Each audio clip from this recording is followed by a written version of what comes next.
Hey there, YouTube. Jimmy with To the Top Crane. First surprise you'll probably notice right off the bat. There's a lot less beard here. So I decided to trim that the other day. But want to apologize for rescheduling this so on such short notice. Just found out that we're probably going to be working 12 hours Saturday, 12 hours Sunday. So I wouldn't be able to make it to my regular live stream on Sunday until it'd probably be 8 o'clock Sunday evening. And I've got family coming in from out of town. My in-laws will be in, I think, sometime Sunday. So I didn't want to short you guys on a live stream, and I figured we're only a few days away from Sunday, so I'd go ahead and throw it in now. I need to pop out chat here.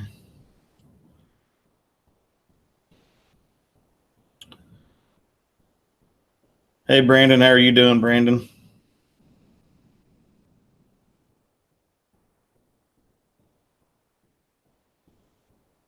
I'm trying to get this organized on my desktop or on my screen here. So who else do we have on here? What happened to the beard? I got tired of eating it. Really is what it amounted to. And it was getting to be pretty difficult to take care of. So I started trimming it actually, maybe yesterday. Started trimming it, no, it was the day before. Hey, Gary Johnson, how are you doing? But I started trimming it up, and I just kept going shorter and shorter. And finally, this is what I ended up with. I hadn't trimmed that beard since I started my YouTube channel. So, and I actually had been growing for a few months or several months before then.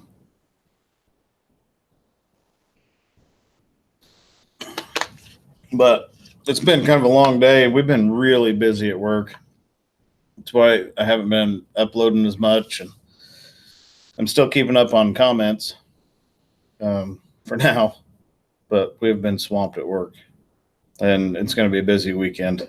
So, like I said, I didn't want to short you guys on a stream, so figured I'd move it to tonight, and whoever could make it, and those that couldn't can rewatch it, I guess. So, I got a few comments or questions in comments. I'll try to cover those real quick. Let's see. Come on, phone, work with me. Sometimes technology is not my friend.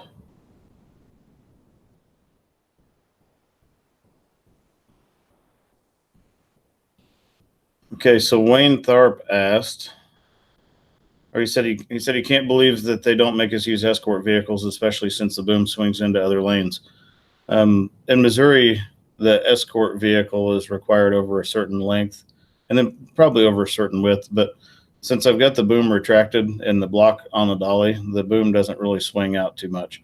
If I left the boom past the end of the dolly, then it swings out a lot.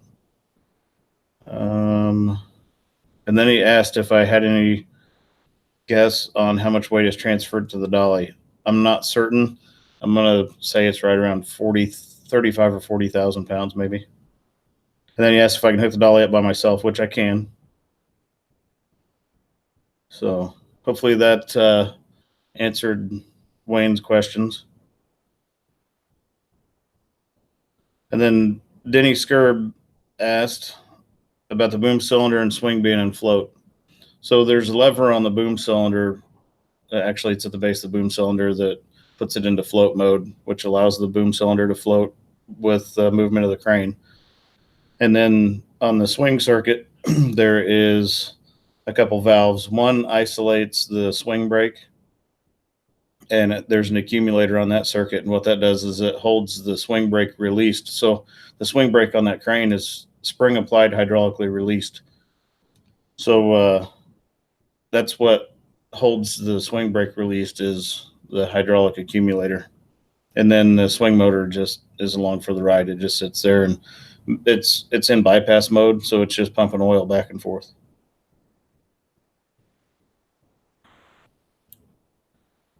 Let's see.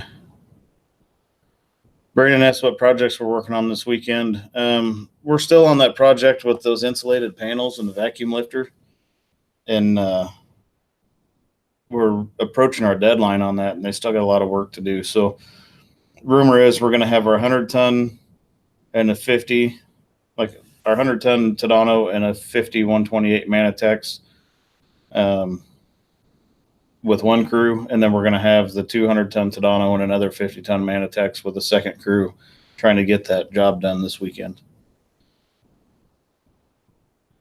Wilder Castleberry, I'm doing good. How are you doing? Kenny Mysack, no problem about the Livestream Sunday. Work comes first. The beard looks good. Hope I have a great visit with the family. Hey, thanks, Kenny. And with me, work doesn't always come first. I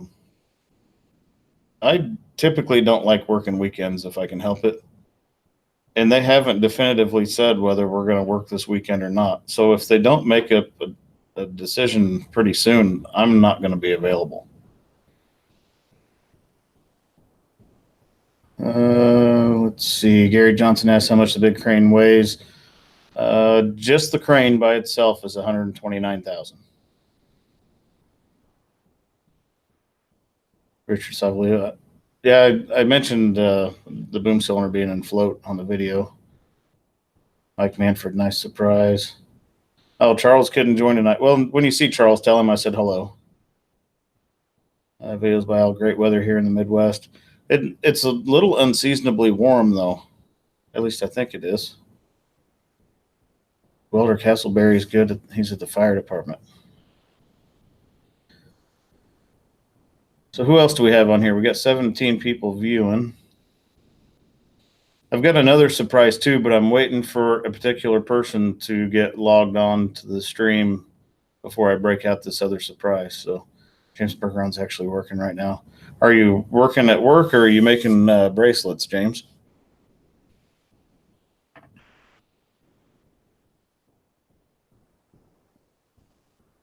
Hey, Dickard with Dave. How are you doing? Brandon asked if anybody here was affected by the hurricane. And that hurricane's, I haven't read the news. I don't know what it's at right now, but they were saying it's going to be a bad one. So thoughts and prayers to everybody that's going to be affected by that. And I was actually chatting with Chris from Let's Dig 18 the other day on Messenger. We were chatting back and forth, and he was telling me that they were forecast to get 30 inches of rain where he's at, and then like within 8 hours they changed it to 8 inches of rain. So Chris may or may not be pretty impacted by that hurricane. So if any of you guys came from Chris's channel over to here, if you don't see anything out of Chris for a few days, that's why.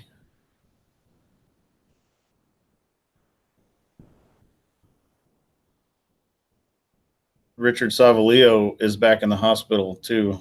And Richard and I text back and forth some. He's having some heart issues, so everybody keep Richard in your thoughts. And Richard, correct me if I'm wrong. Didn't you say that your heart rate was like 170?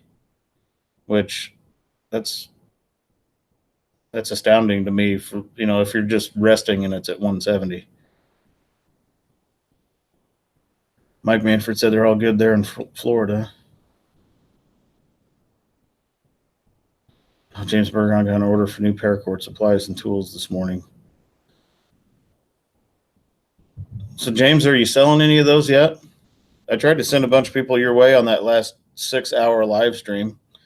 And I promise everybody tonight this is not going to be a 6-hour live stream. I'm probably going to shut it down pretty close to 8 o'clock.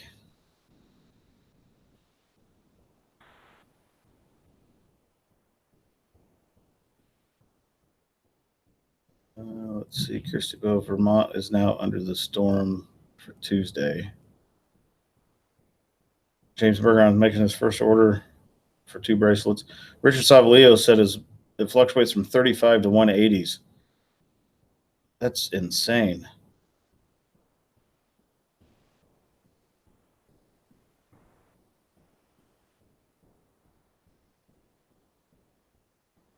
Jason Works a lot is on here. Hey, Jason, how are you doing?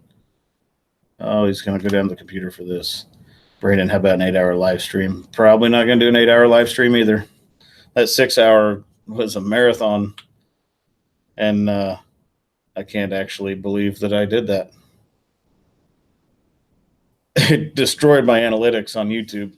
So my average watch time for that video, I think it shows it at 6.5 or 11% or something. It's pretty low because people that do watch it, they're only watching, they're watching like 25 minutes of it, but 25 minutes of 6 hours isn't a lot. So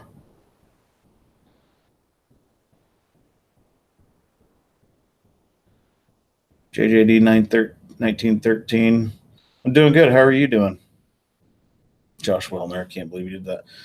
I can't believe I did that either. And Josh, you need to stay tuned to this stream because as soon as a certain person gets on here, I'm going to break out the other surprise.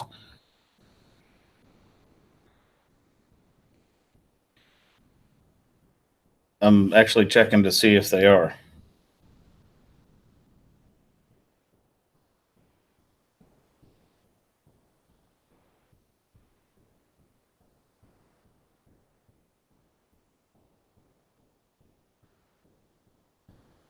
Let's see. Jimmy's Tractor, I got to figure out your live schedule. This typically I do it on Sunday, every other Sunday, Jimmy. But like I was telling everybody earlier, we're working 12-hour days, Saturday and Sunday, as far as I know. And then I've got family coming in from Colorado, so I figured I would just do it tonight. Let's see. Mike Manfred said it was fun to be part of. Actually, my throat kind of hurt the next day from all the talking. Okay, Josh Wellner said he'll try. It's just about bedtime for the kids. Jimmy's Tractor still alive with the haircut. I did trim the beard up. Jason works a lot. Digging the new beard, by the way. Did not get a new crane. Okay, I'm getting blown up by a guy that I work with, and he's actually in our 100-ton Tadano right now, and I'm also the mechanic there, so I need to take this call. My apologies. Hello. What's up? What's your big problems?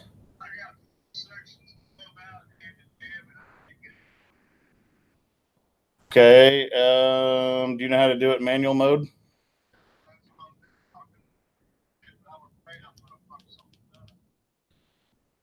Okay. Is it so?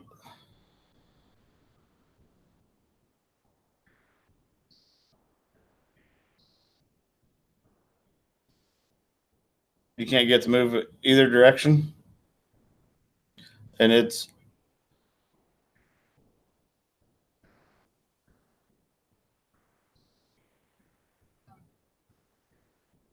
no. The C pin is the cylinder pin. You want to keep that locked.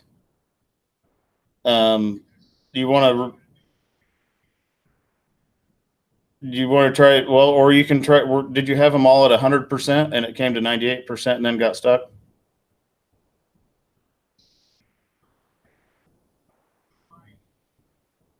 Okay.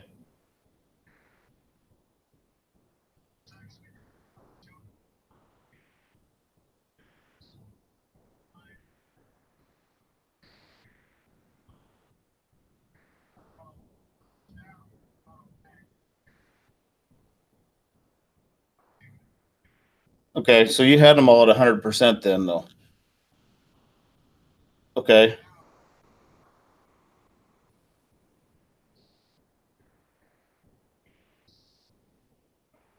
Okay. You want to make sure your C pins are locked.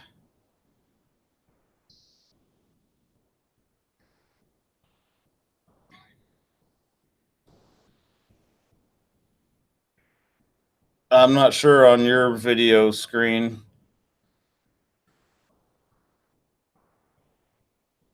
Okay. And then you yeah, I would actually try to go back out to 100% and restart it. Even with the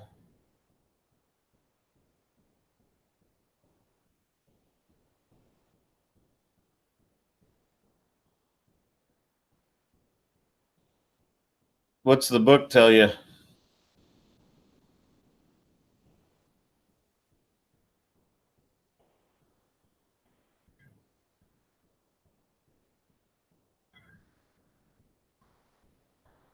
I'm at my house. I'm actually doing a YouTube live stream right now, and everybody's listening to me talk to you. Well, you want me to send you Mike Green's phone number? He's the Tadano mechanic that was up there when we pulled the boom apart. I've got his cell phone number. He probably. I don't know. I hope so. I can send you Preacher's number. Why don't you give him a call and see what he says? And in the meantime, I'll send you Mike's number. Okie doke. Bye. All right. Sorry about that. We got our ATF 80-4s on a job. He's got all the jib out and 4 sections of boom out, and the boom stuck. So, yeah, there's that. So I got to send this phone number real quick, and then I will be right back to this live stream.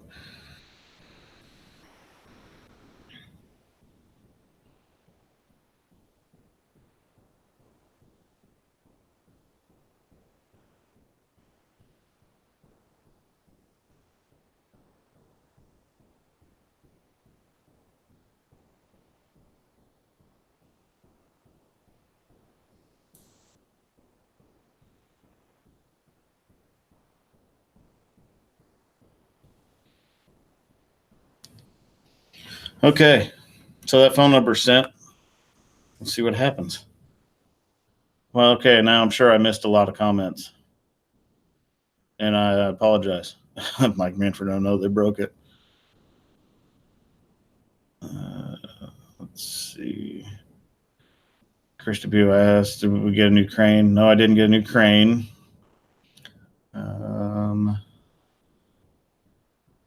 Jib issues. It's actually more than jib issues. When you got all the jib out and then you've got a boom stuck with 4 sections out, that it's kind of an issue, especially when you're trying to leave it overnight.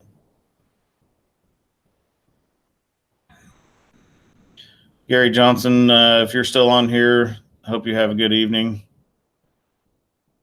Jason Workslot, I've watched it, Chris. It was terrible.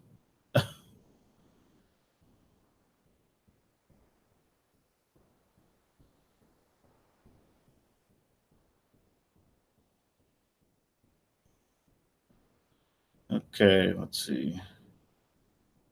Jason Workslot, Jimmy, a smaller jet, a sharp metal for now. All right, so we got 28 people on here. What do you guys want to talk about other than booms that are stuck out? I'm hoping I don't have to peel out and run out there and take care of that. On the 180, I know how to run that thing completely in manual mode. And they've got a basically, when you extend and retract, everything's done with the computer, other than you're moving the joystick.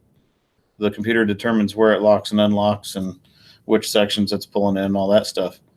So, but you can override all that by doing it in manual mode. And on the 180, I can do it easy. But on the ATF 80, I've only done it once or twice, so I don't remember off the top of my head how to do it. So that's a predicament.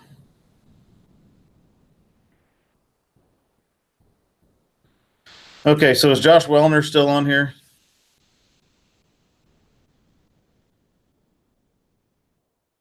Chris, talk about Jason's beard trimmer. I see you got too close to it. Woodstock, Vermont. I think Vermont's probably in the path of some of that hurricane. James Bergeron asked, I thought of a question earlier today. When you have to drive the crane on the interstate, is it required to bring the crane into the scales? Okay, I have to pull into the scales so they can check my permits, but the scales, at least all the local scales around us, aren't wide enough to weigh it. So I don't actually drive across the scales. I pull in behind the scale house, and I have to go in and give them my permits and let them review my permits.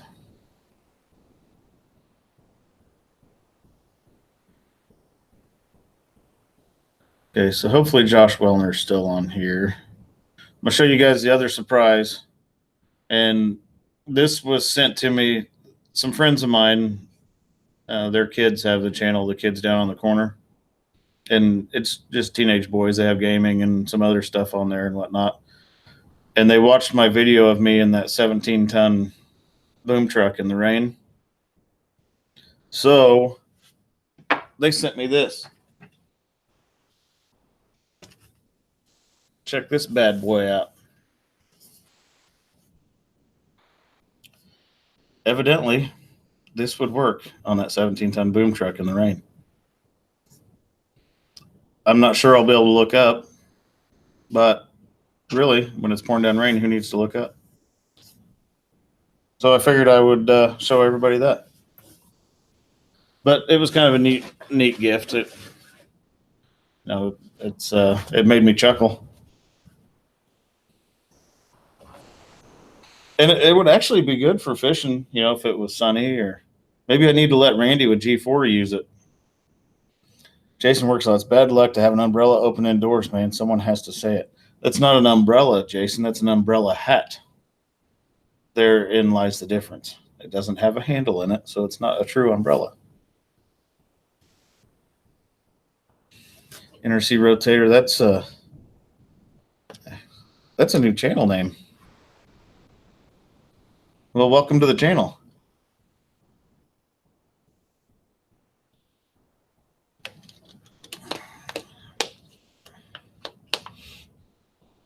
Oh, I've been just killing water today. I think it was 91 degrees, supposed to be 92 or 3 tomorrow.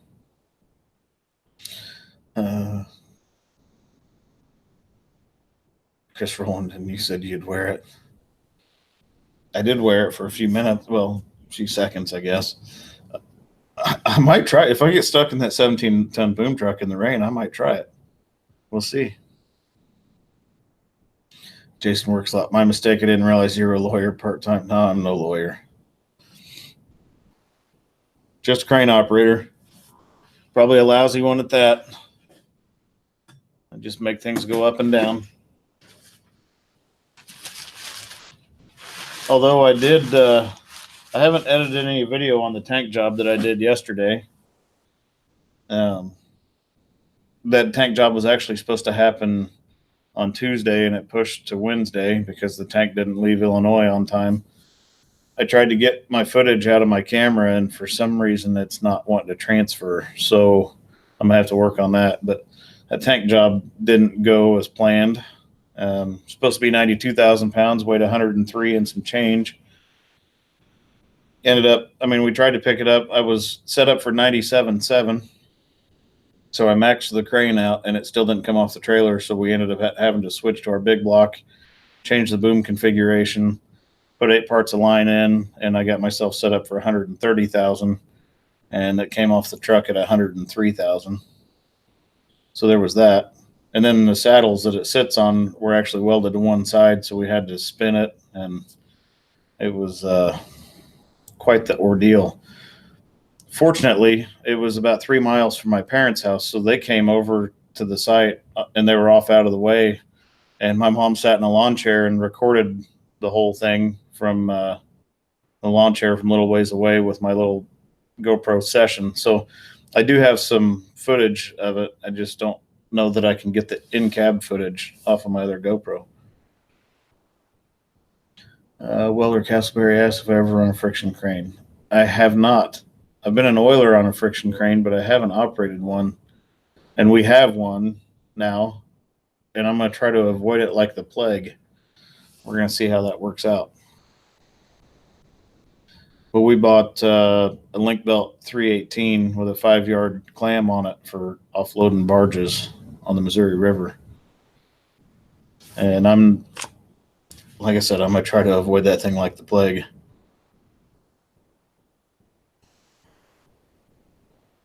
Let's see. I'm just checking to make sure that I haven't gotten a call back yet on that crane. So Jason Works a Lot, what did you name your excavator mounted brush hog? I threw you a couple ideas. I'm curious if you threw that in the video. I haven't watched your video yet because it just popped up that it was available. Hey, there's my mom. So for those that don't know, Mary Fiden that just commented is my mother. So everybody be nice to my mother.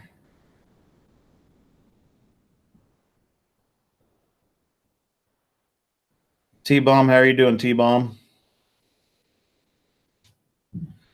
T-Bomb was one I saw on Dickard with Dave's live stream the other day. Jason Works a Lot stole Twig Pig and added a bunch of adjectives before it. Perfect.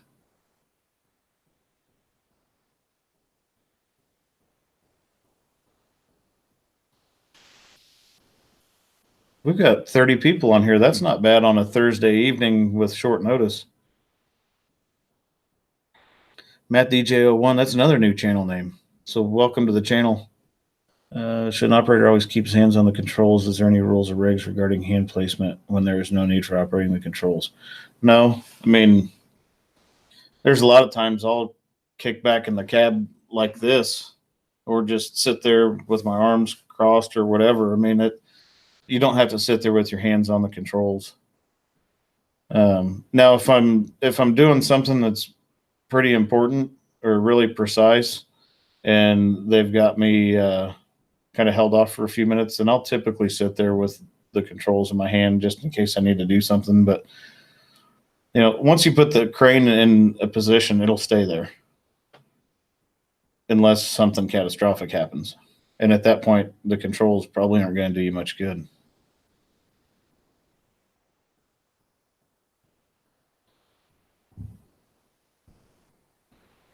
Alex Stanky, how are you doing? Project Ninja, how are you doing? Let's see.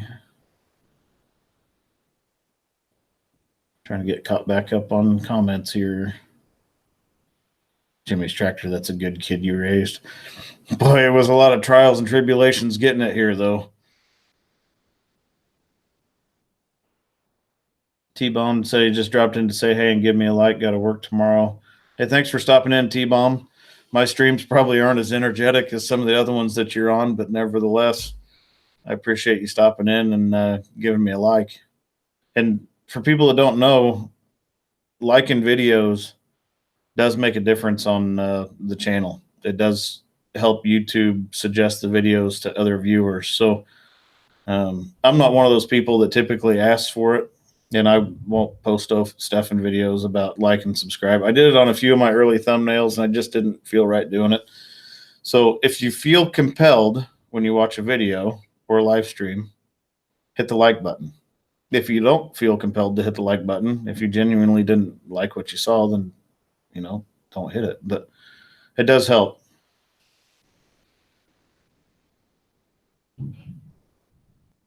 James Berger on. Hey, turn your paracord stuff into a business. There's a million ways to make $1. It's just finding the one that you want to do. Richard Savalio, true story. The only time you can't leave the cab is when you have meat on the hook. And what he's talking about is a man basket with personnel in it. So you can, according to the standard, you can actually have a load on the hook and get out of the crane. But you have to stay in the vicinity of the crane, like the direct vicinity of the crane, and you can't engage in any other activities.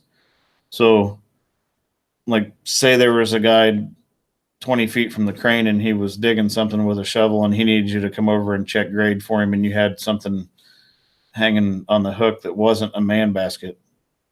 You could get out of the crane, but you can't go check grade for him. So you could stand there next to the rig and watch him work, but you can't go assist him with his work. Let's see, Alex, what is the crane model I have behind me?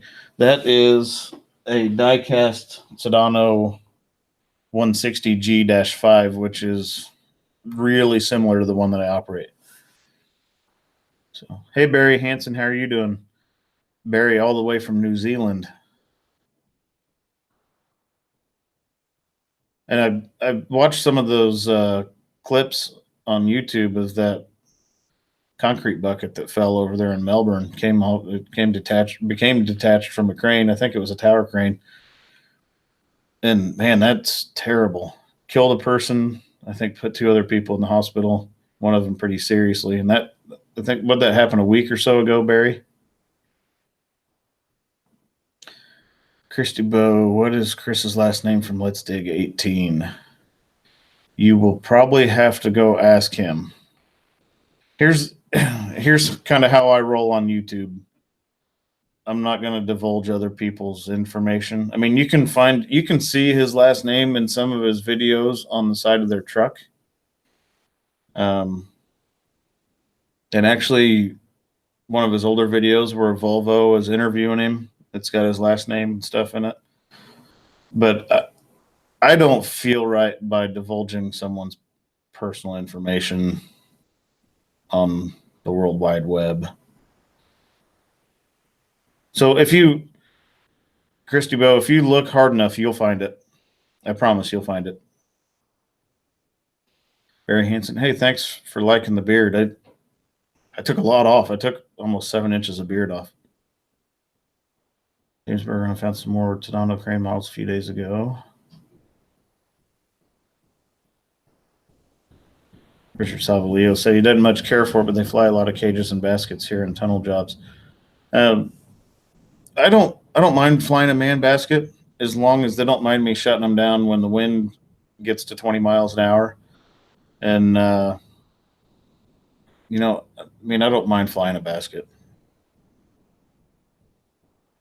Excuse. He said he thinks if you had something on the hook, you just stay with it, and that's the way I am. I don't get out of the cab when I've got something hanging on the hook.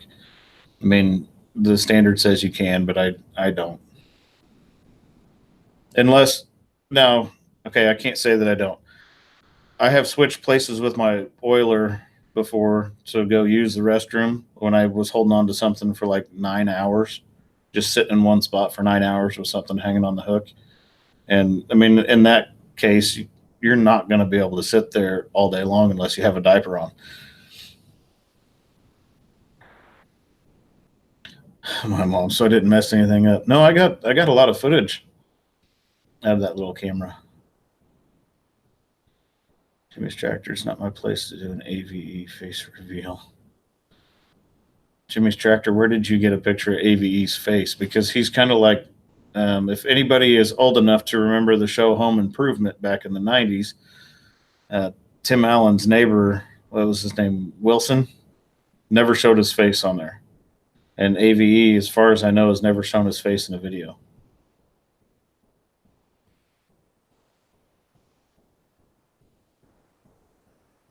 My cage that had tools in it. We had a visual on the cage. There were 2 guys in it. Just because I almost look. Actually, the standard on basket says that the basket can't be used for flying only tools. There has to be personnel in it. So figure that out.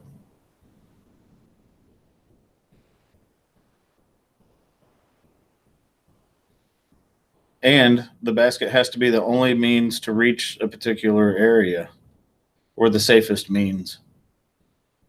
So, like, if you go back several of my videos when I took down a bucket elevator, we had a man basket involved in that job, and it's because the ladder going up to the top of the bucket elevator was so rotten that it was unsafe to use.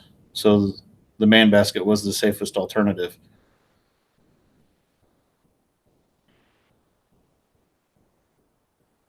Yes, Alex, thank you. That's another thing to bring up. If you have a man basket on the hook, your load chart is cut in half, so you're only allowed to run 50% of your capacity. Thanks for bringing that up. That's a good point.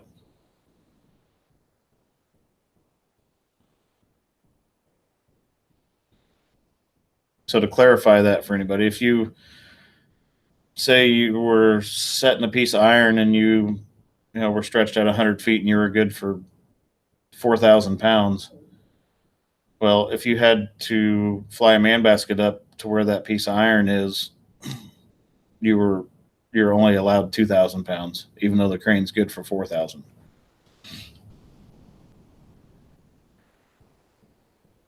Richard Subleo, no elevator, stairs, 300 deep tunnel, flew everything up and down the cage. And I can see that. I mean, people have to understand that, and I understand the OSHA regs are there for a reason, but there are extenuating circumstances where you have to do something that it doesn't necessarily fit that standard. I mean, it is what it is. It's just like what Richard brought up about a 300-foot deep tunnel. Of course, they're going to have you flying stuff in and out of that tunnel without people in the basket. I mean, it only makes sense. It's not like you can just throw the stuff off the side and have them catch it. So, of course, that's going to take place. And there's no reason that I can think of that it shouldn't. As long as it fits inside the confines of the basket, it can't become dislodged. It's not going to fall out. Then I can't see any reason why you shouldn't be able to. Another good point Richard brought up, you must do weighted test picks with the cage before you fly people. Absolutely. You have to pick up the basket with the test weight on it and hold it for 5 minutes. And there has to be a fifth line. So the way the basket rigging is set up is it's a 4-way bridle. It's got typically a ring at the top and then 4 legs that come down to the corners of the basket. And then there has to be a fifth leg that attaches that ring above the becket, which is the attachment point that connects the cable to the block or the ball. So that there's a fifth leg that gets shackled above that directly to the winch line. In case something were to happen to the hook, then the basket wouldn't fall. There is a regulation on kick plate and overhead security. So you have to have a kick plate, you have to have a mid-rail, top rail. The gate has to swing to the inside and have a stop to where it can't be pushed to the outside if it's got a gate on it, and should have overhead protection if it was manufactured after a certain date. We do have a basket that's got a test weight that's an older basket, and it's passed its annual inspection. It was actually just inspected maybe a month ago, and it does not have overhead protection on it. But it's still legal to use because it was manufactured before a certain date. Jeff Hughes says, seen last week, they're trying to rid job sites of ladders. I mean, where are they going to stop with that stuff? I mean, if you take ladders off a job site, how do you expect people to get to some of the places they need to get to? I mean, unfortunately, this is where the world's coming to with, and not just construction, but everything in general. You can't wrap people in bubble wrap and send them out in the world and expect them to do no harm to themselves. People that are accident prone are accident prone because they don't pay attention. Well, you can't put them in bubble wrap and save them from themselves. Honestly, my thought on it is we should remove all the warning labels from everything and let natural selection take over.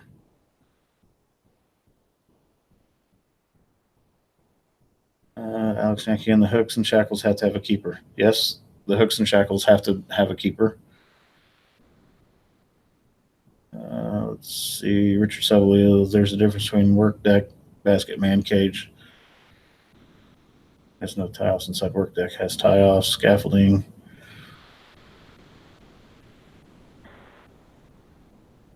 Josh Wellner, I'm with you. Sandy says his work comp insurance carrier wants him to ditch all their ladders. I mean, what's next? Are they going to get rid of extension cords and stuff that you plug into the wall because 18 and 20 volt cordless stuff doesn't shock you?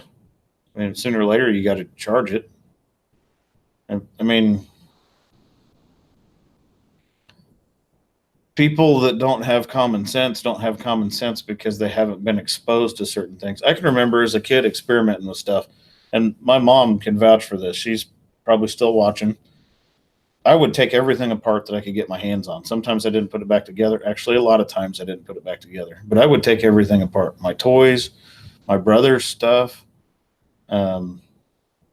I was plugging stuff into outlets that I'd wired up myself. Every now and then it'd trip a breaker because I did something wrong, or it would cough black stuff out of the outlet. I know that's carbon now, but at 6 or 7 years old, I was learning how to do stuff. People don't do that anymore because people tell them, hey, you're going to die if you do that. It's only 110 volts. It's going to suck for a second, but it's not going to kill you. But people need to figure stuff out on their own from time to time. And just like you get a brand new blender, it tells you not to stick your hands inside of it. Well, no kidding. There's blades in the bottom that are spinning fast enough to take your fingers off. Now, if a person's dumb enough to stick their hands in it, they shouldn't own a blender. Or I guarantee if they do it once, they're not going to do it again, because that is self-critiquing.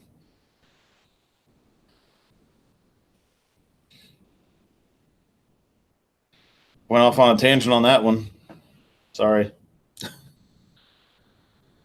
Jeff Skews. Man lifts can't do everything. That's true. I mean, there's a lot of places you can't get a scissor lift or a personnel lift or, a boom lift that you can put a ladder.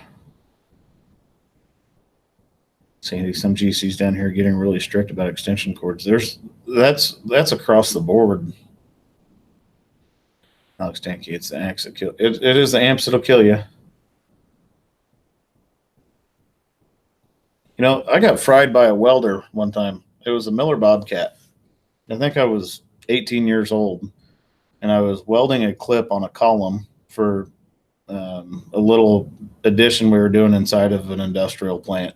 When I worked for a company right out of high school before I ever got involved with the railroad and stuff. We were putting up metal buildings. I was only there for, I don't know, a few months. But I was welding a clip on a column. So I had my left arm leaning up against the column, and I was holding the clip in my hand like this. And I was holding the electrode at the top of the electrode holder right by the rod, barehanded, because I was an idiot, and started an arc to start my weld. And I got the rod stuck to the clip because I didn't have the amperage turned up high enough. But I went to break that rod loose, and I pulled the clip off in my hand, and I was holding the electrode holder up here. And so the electricity shot through my right arm and out through my left arm into that column, and it knocked me off the ladder. I never welded again without gloves, and I didn't lean up against the crap that I was welding. So I learned from that. There needs to be more of that happens. I don't want anybody to become seriously maimed or killed, but every so often people need to figure stuff out on their own.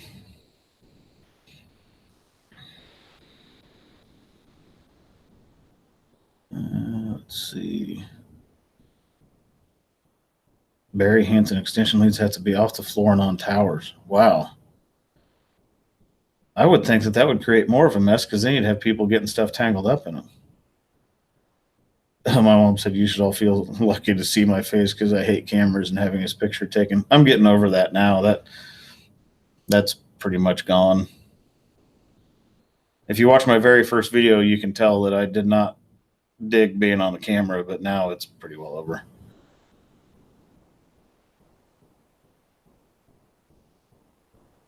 See, GC completely banned all the roll-up multi-plug extension cords because people run them and they're still coil letting them catch fire.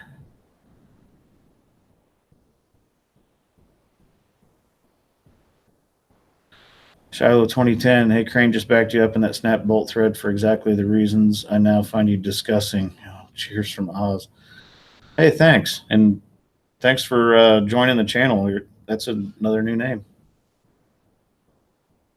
Welding in the rain with wet gloves. Yeah. Mr. Something Basic, how are you doing tonight? JJD.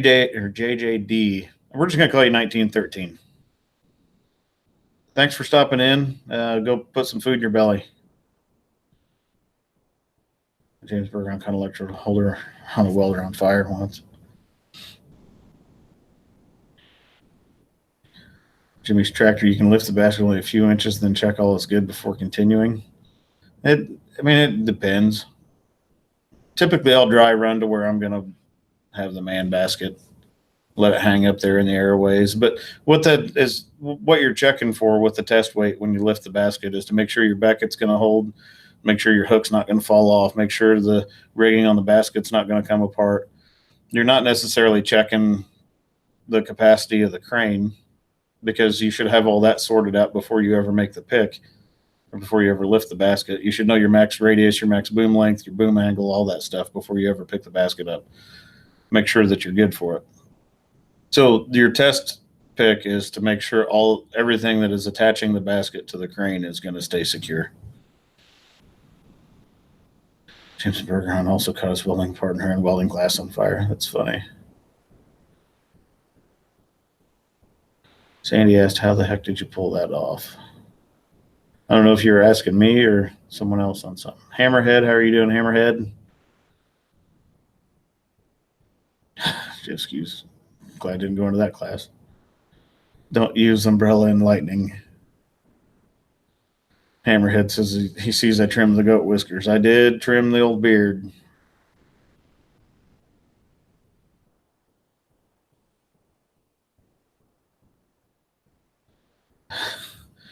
Sandy said they've got a putz contractor down there threatening to ban disposable water bottles because people keep leaving them everywhere.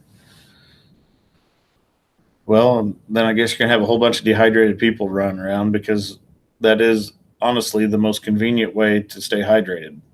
As much as it sucks that there's plastic water bottles everywhere, I mean, we're not camels. So, Alex, thank you. Did you already say it had to have an anti-tube lock and function lockout? I did not, but thanks for bringing that up. Another deal on a man basket. The anti-tube lock has to be in place and functioning. Cone's a new channel name I don't recognize, and I don't understand that language. So my apologies on that. I don't know what you said. I hope you weren't saying something bad. Math, what's a good day, bad day as an operator? Yesterday was kind of a bad day. You know, when you go to pick something up and it's supposed to weigh 92 and it ends up weighing 103,000, and then you got to kind of reconfigure everything that you're doing. A good day is when you can wheel into a job site with a little boom truck, stab your outriggers out on 12-inch thick concrete, swing over, pick something 10 feet away from you, and set it up on something and call it a day. Those are the good days.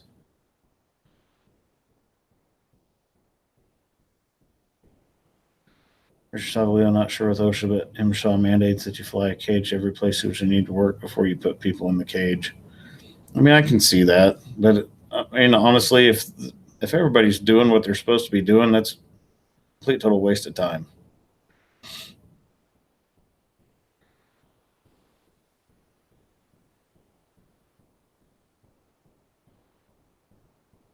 My mom said there'd be a whole lot less people if we did that, as far as probably removing the warning labels. Hammerheads actually had to ban all drinks on interior jobs because of people leaving their trash everywhere.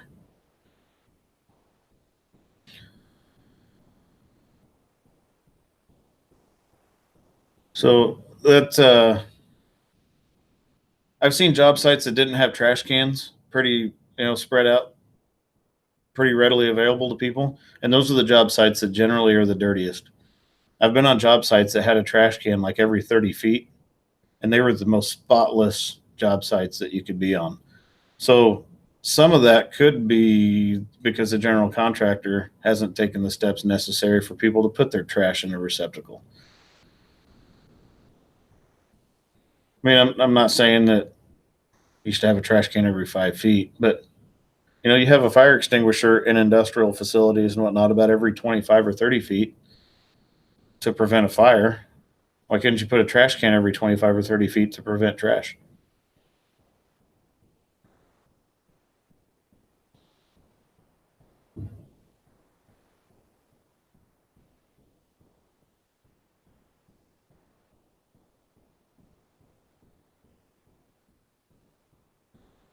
I don't know. Who's Ducey? That's a new channel name. I say,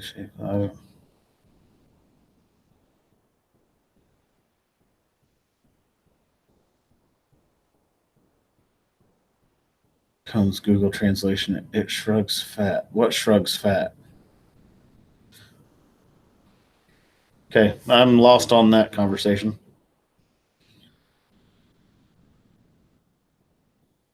Woofy W, how are you doing tonight?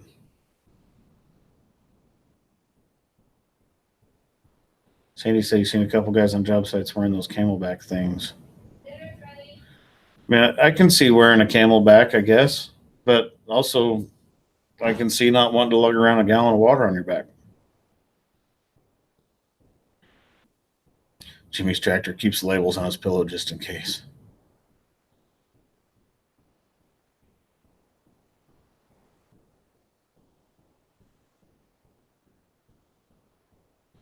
Sandy's true story. If you figure you give people a place to dispose their garbage, they'll pick up after themselves.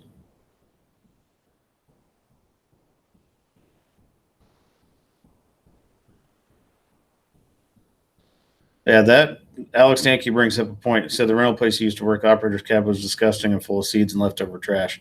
I actually got into a crane one time that had chicken bones under the seat, and that drives me crazy. Every so often, you'll find an empty water bottle in the upper cab on my crane, or you'll find a few in the lower cab if I'm driving a long ways. But I typically keep my crane pretty clean.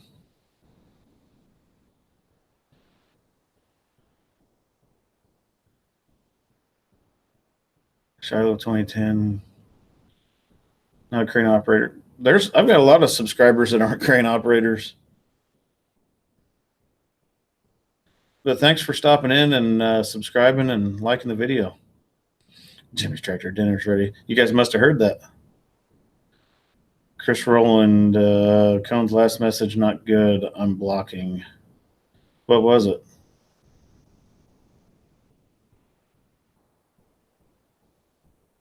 So who is Cone? Someone go to their channel and tell me what that's all about. Actually, I'm going to go to channel. We're going to see.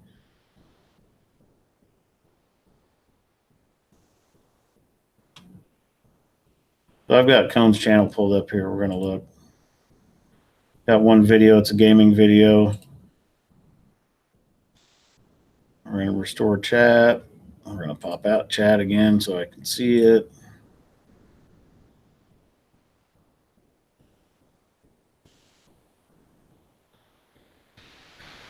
Okay, let me get caught up here. Cone, you are new to this channel. I will only say this once. Don't come here and start trouble. If you do, you will be blocked from the channel. I don't put up with that stuff. I don't know what you're typing. And Chris Rowland has been a subscriber of mine for a long time. So you're not going to come on here and start trash with any of my subscribers. If you subscribe to my channel and you're going to start trash, just unsubscribe and leave. If you want to stay and enjoy the content, have a meaningful conversation, we'll be glad to have you.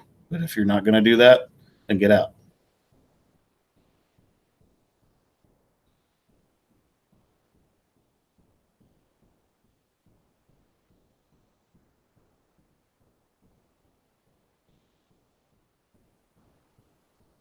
Okay, let's see.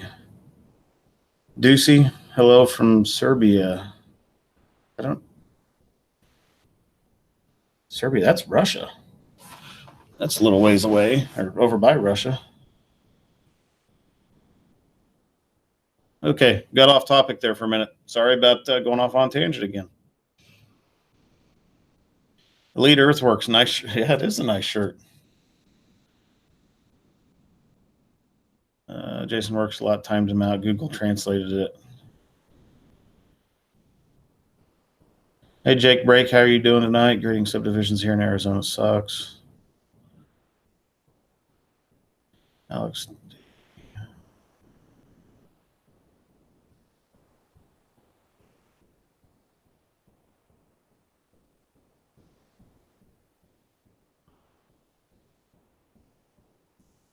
So yeah, here's the thing, guys. If you see someone that is being ridiculous in chat and I miss it, blow up my chat to get my attention on it. So you guys know what I expect on here. I want 6-year-old kids to be able to watch my channel and not have to worry about getting a new vocabulary.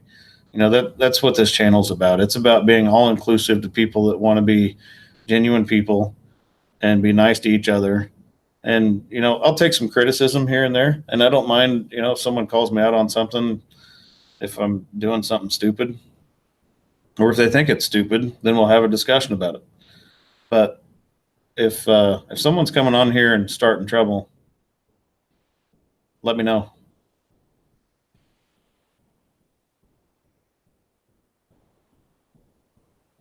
Let's see. Wayne Tharp, it's not Sunday already. My apologies. Rumor is we're working 12 hours Saturday and 12 hours Sunday, starting at 7 a.m. So that would have put me late for my live stream. And then my in-laws are coming into town on Sunday. So, I'm going to be spending some time with them.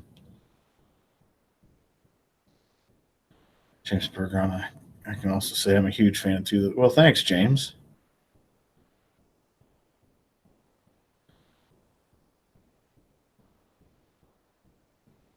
Hey, Mike Manfred, you don't need to thank me for that. I've always wanted my channel to be family friendly. Hammerhead, that rumor sucks. Yeah. Oh yeah. That's all right, Jimmy's tractor. I couldn't read what it said, and I don't have time to hit Google Translate while I'm in the middle of a live stream.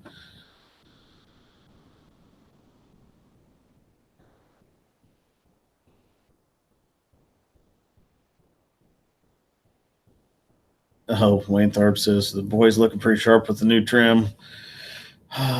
This is typically what I always look like. That beard thing actually started as kind of a contest between my brothers and I, and they lost.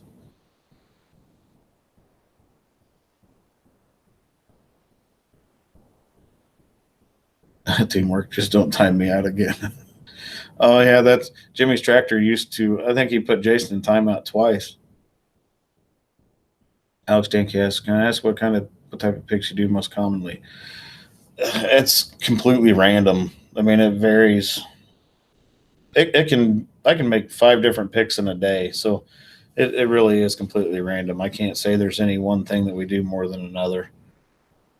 But it seems like things come in waves. So we'll do several tanks, and then we'll do a few cell phone towers, which everybody knows that's my kryptonite or my nemesis. But yeah, it just varies. We do a lot of air conditioning units. We've got several industrial contracts, so we do a lot of industrial work. Chris Rowland, hey, thanks for coming in. And my apologies for someone bad mouthing you on here. Sandy, do I have a type of pick that I strongly dislike? Would anybody like to throw that in comments? The stuff that I hate doing the most. Jason works like he was jealous of me. I didn't do anything wrong. Oh, other than cell towers. So Sandy threw in cell towers.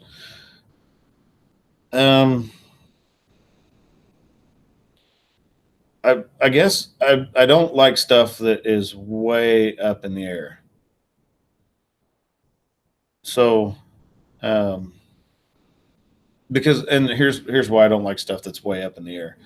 Typically, if it's way up in the air, you have a whole lot of boom out, and if something starts happening, there's no way to recover.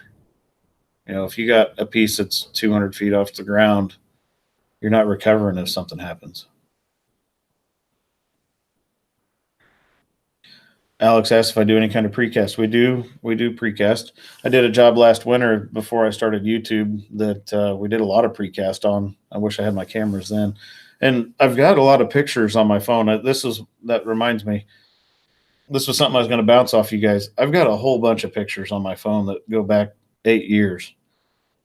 Would you guys watch a slideshow if I put one together of just various stuff that I've done over like the last 8 years?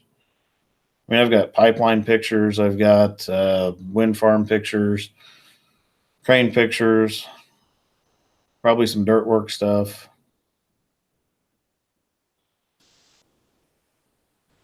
Okay.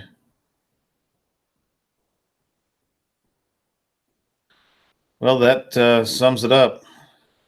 Looks like I'll be doing a slideshow sometime in the future.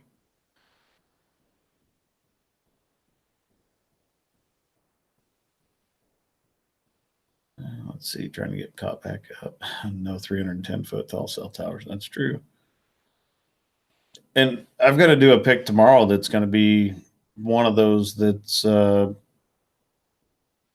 high and heavy and a long ways away. So that same job that we're doing the panels on, there's a piece that goes into the top of that building they said it's 10,000 pounds. So I'm going to take the big crane in tomorrow. We're putting all 110,000 pounds of counterweight on the back. I'm going to run out all 197 feet of main, and we're going to pick a 10,000 pound piece and set it up on top of a 126 foot tall building at a 105 foot radius. So it'll be 105 feet away from me. My people have spoken. Dinner's ready. I heard you. Oh, okay. Oh, here comes Gus. Come here, Gus. Come here, Gus. He's camera shy tonight. Come here, guys. Oh, you're not as afraid to get in front of the camera now, are you? I'm not in the front of the camera. You are. You're right down there in the corner. People can see the corner of your head. Gus, come here, boy. Hammerhead said he'd think I'd just like a blind lift if he was a crane operator. Actually, that piece tomorrow is going to be in the blind. I won't be able to see it. And I do a lot of stuff in the blind. As long as I have good communication, I don't necessarily mind it so much. Sometimes it's actually better because I can't see what's going on. Mama said it's time to eat. Yeah, I'll eat in a little bit. Jason Works a Lot says, "What's up, Mrs. Crane? How are you today?" Oh, honey, you ought to just as well get in the picture. No, because I have to go get in the picture in my class. Josh Wellner says hi.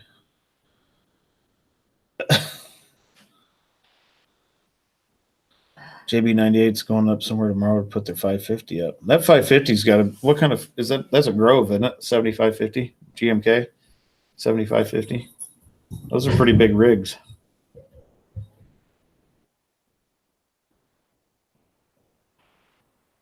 When I'm doing a blind lift, do I close my eyes or stare at the gauges? I watch my outrigger scales. I watch my outrigger scales, my boom angle, and my radius.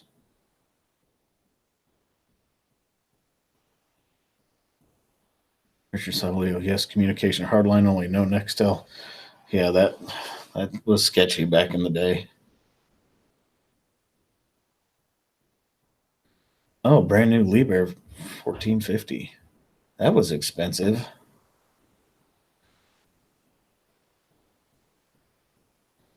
So you guys liked when I drove the crane over the top of the camera?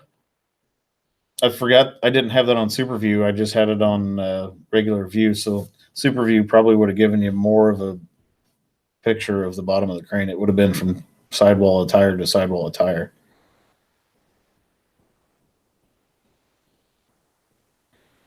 Yeah, Gus is camera shy.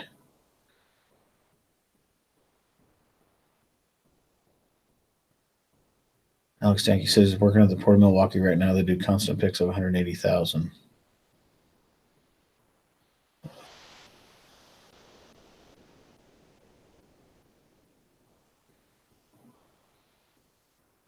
Yeah, JB, you ought to make some videos of you putting that 1450 together.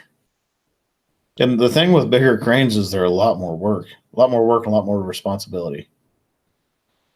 Hammer said, JB98, what's the price of a piece of equipment like that? I'm gonna guess. I'm gonna try to answer this before he does. So I'm gonna guess and say brand new 550 is gonna be about 4 million, 3.5, 4 million.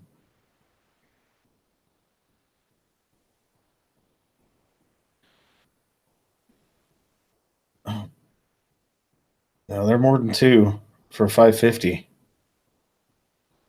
I know a brand new friend of mine. He owns a crane rental company just about 30 miles away, and he just bought a brand new 200-ton Liebherr, and it was 1.8.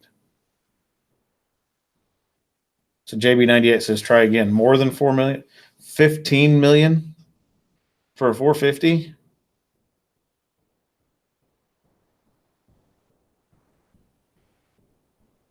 All I can say, JB, don't mess up tomorrow. That would be an expensive mistake.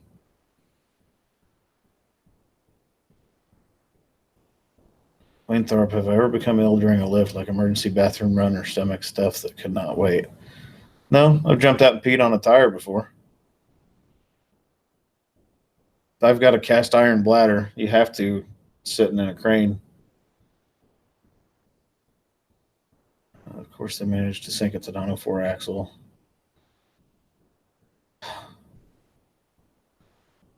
Hammerhead, hope they have plenty of rental market in your area. No kidding.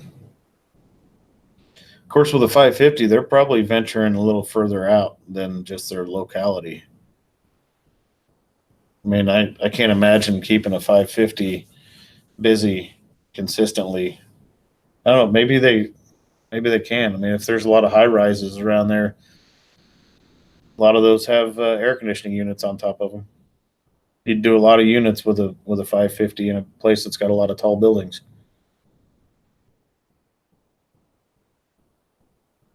So how much counterweight does that 550 put on it, JB?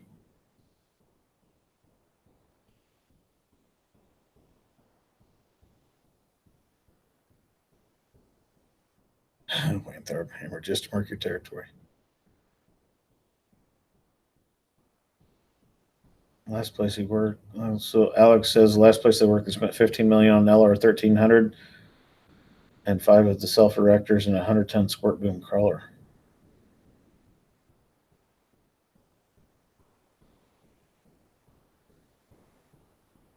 Richard Savleo, no joke. Bouncing down the road in a truck crane destroys your insides. That's what those ATs, they ride pretty good. You can drive it down the road with one hand.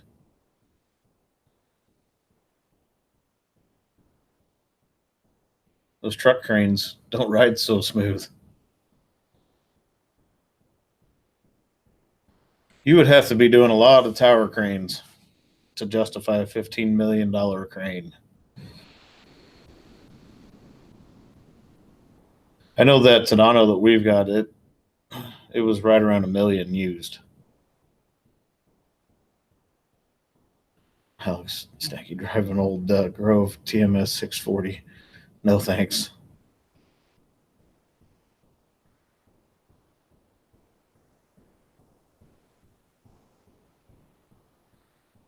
$280,000 pounds of counterweight.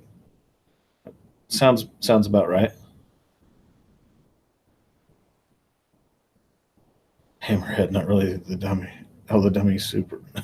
Puts the porta potty in the worst places on job sites.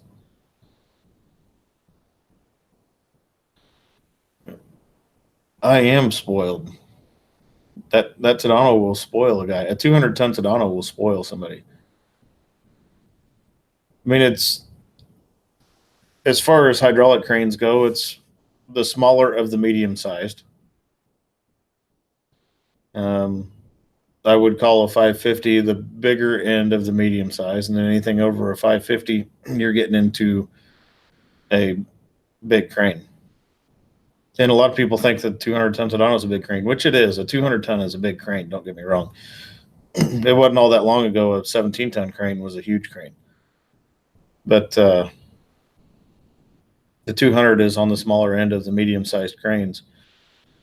So it's fairly easy to put it into places. It's fairly easy to set it up.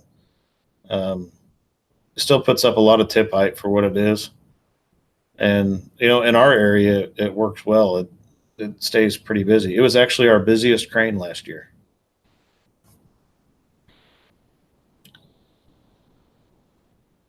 John Warren asks, what did I miss in the surprise? One is this was one surprise. Then the other is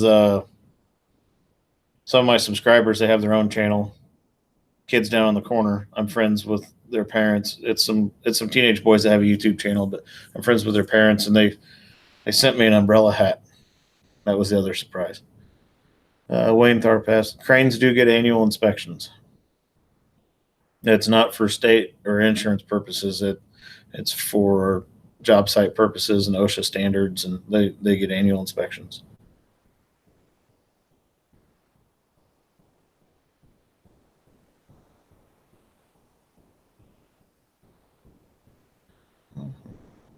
Hammerhead up parked equipment trucks against porta potty doors while rookies were in there. Wayne Tharp, Alex, me too after turning 40. You can really wreak havoc on someone in a porta potty too with just a ratchet strap.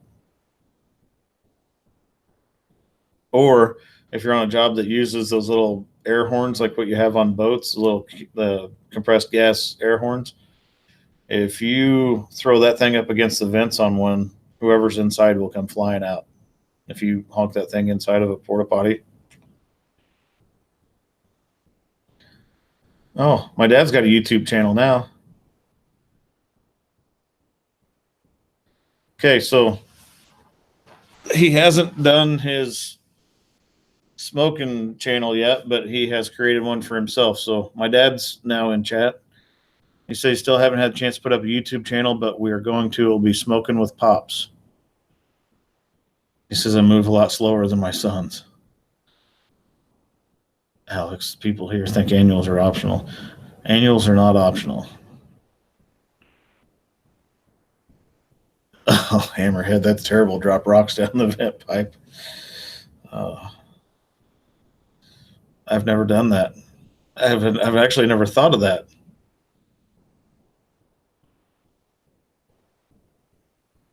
Richard Savalio put, you guys are terrible.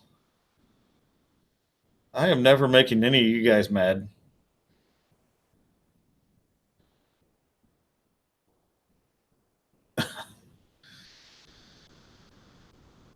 You guys are some pretty evil individuals.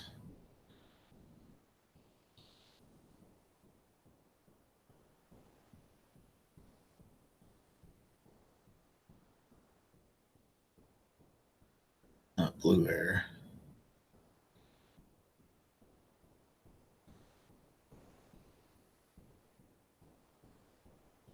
James Berger on porta potty jokes.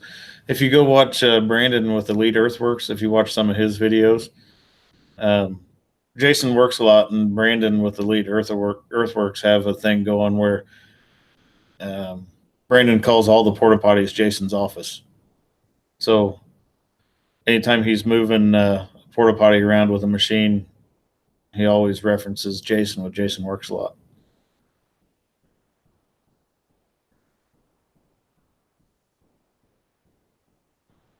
So Hammerhead says, hello, Pops. Let us know when you get your channel up and going. I know they're extremely busy. It's going to happen at some point. I stay on him about it because I know you guys want to see it. Josh Wellner, the worst he ever did was zip tie the door. Got barrel roll. Oh, that'd be bad to be in a portage on and have an airplane blow it over.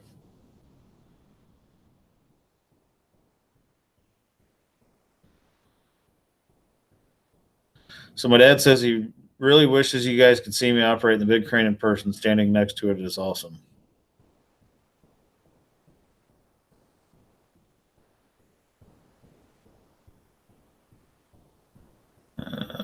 Let's see. We can show that one.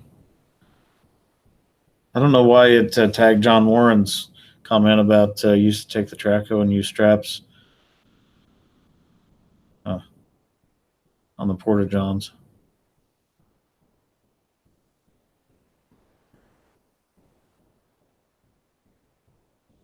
Oh, Richard zip tie 1 inch nuts to the driveline.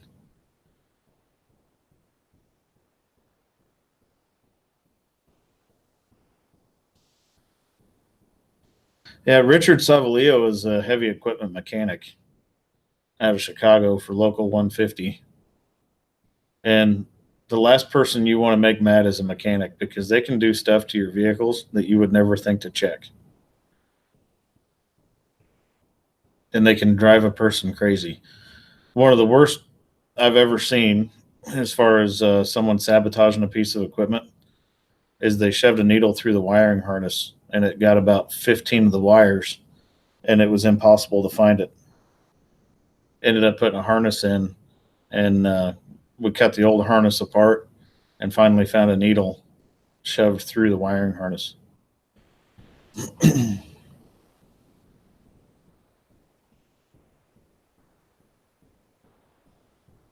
Alex, thank you. I am as well, except for local 139 out of Milwaukee. JB98. I don't know if you got. Let's send a picture of the 550 put together on Instagram. I will look on Instagram right now.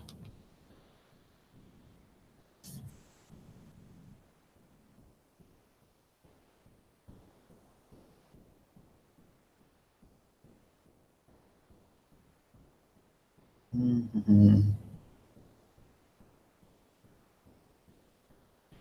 Let me check my Instagram. We're going to see if we can find that picture, and we'll throw it up here on the screen.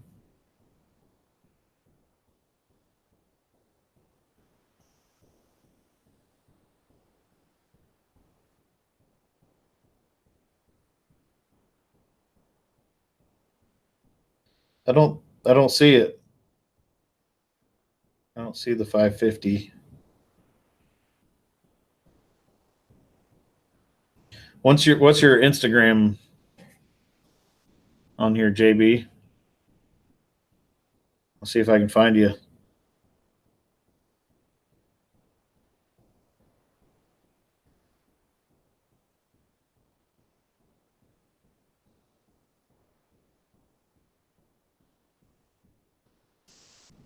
Okay, let's see. You got to get cut back up again.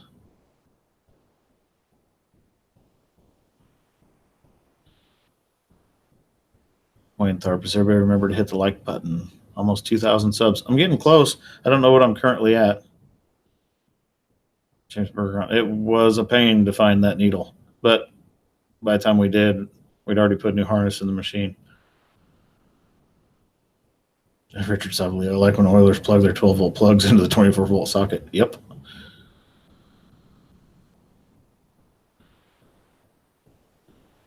Bob Kraus. I think Bob is a local sales rep for Tadano America. I actually called him about diecast crane and told him about my YouTube channel and that it featured predominantly that 180G, and he was pretty excited about it. So Tadano is getting a whole bunch of publicity on my channel. Bob, if you want to pass that up the food chain.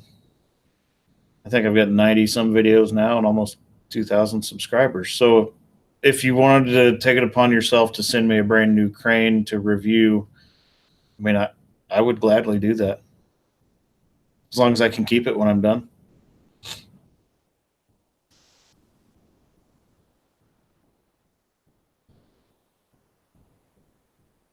Okay, JB, I'm gonna write down your Instagram and find you.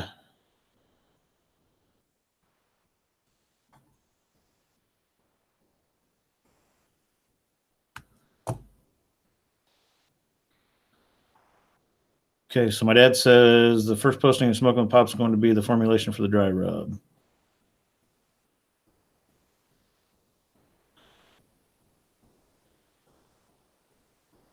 Jason Works a lot was almost at 70 subs and lost some back down to 63. That happens, Jason. It'll roller coaster.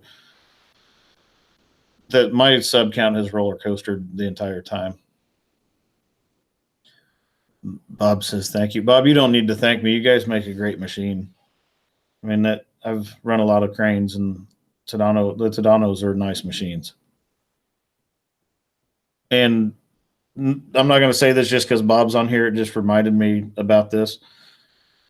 Tadano service department is one of the best service departments I've ever had to deal with.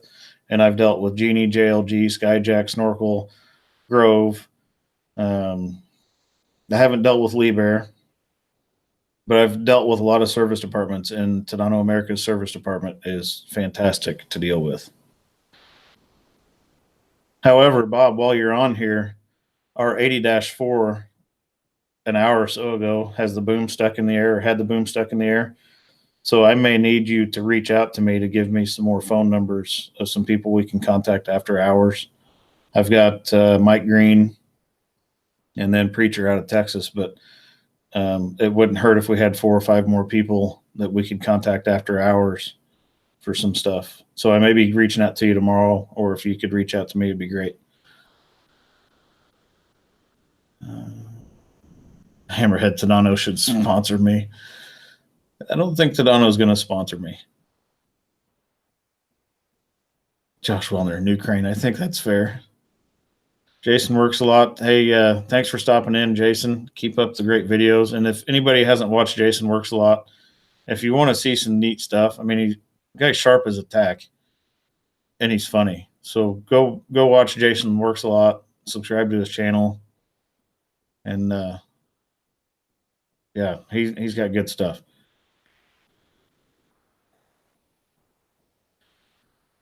My mom's gonna bail. Got to get some supper going. Love watching in person yesterday. Hope I don't have to work 12 hours Saturday and Sunday. I hope I don't either, but hey, it is what it is. James Bergeron, I'll always be a subscriber to the Top Crane.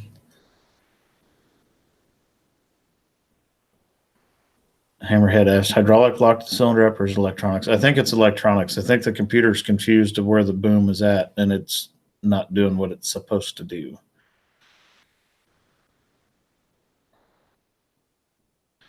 Jason Helsley, how are you doing, Jason? Are things looking up for you, or are you? What's your status right now? Same as it was, getting better?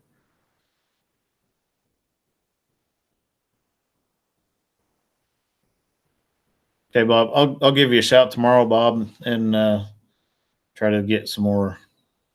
Leon was my go-to. And then he went back to Germany, and so now I need to find a replacement for Leon, because Leon was sharp as a tack too. That guy, I think he was maybe part of the team that helped engineer the 180, and he knew everything off the top of his head, ins and outs of that thing. Alex Tankey says he's had yet to work on Tadano, but heard really good things about them. They are great machines. I mean, they're and like our 200, our 180G, which is a 200-ton crane. That thing's a horse. For a 200-ton, it's got one heck of a chart. Sandy has tried turning it off and back on again. And actually, Sandy, that does work a lot of times. If you get an error code in one of those cranes, sometimes if you shut it off and reboot, it'll clear itself. Adam Gibson, thanks for the nice beard trimming. It started out just trimming it, and then it got a little carried away. Wayne Tharp asked, is float mode just for it's only for the dolly. If we lay it over the front and in the rack, we don't put it in float mode. Hammerhead put the umbrella hat on. I got the umbrella hat already folded up over here. Jason Helsley's doing good right now. Got to go to dialysis tomorrow. Been mowing with mother-in-law today. Did a little fishing afterwards. Well, I'm glad you're doing good, and you know how to get a hold of me. If there's anything I can do for you, by all means, let me know. I will do my best. I'll do what I can. And hopefully you caught some fish. James Bergeron's wanting to get one of the Tadano diecast cranes as soon as he can afford one. They are pretty pricey.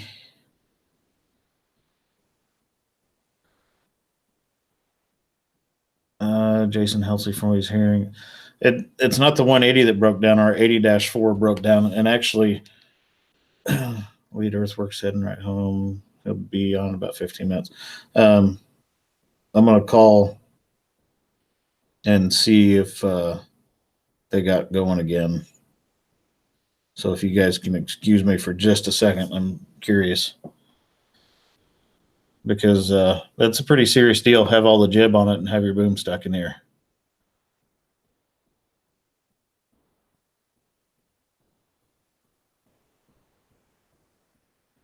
Adam Gibson, by all means, go ahead. It will not offend me, or it shouldn't offend anyone.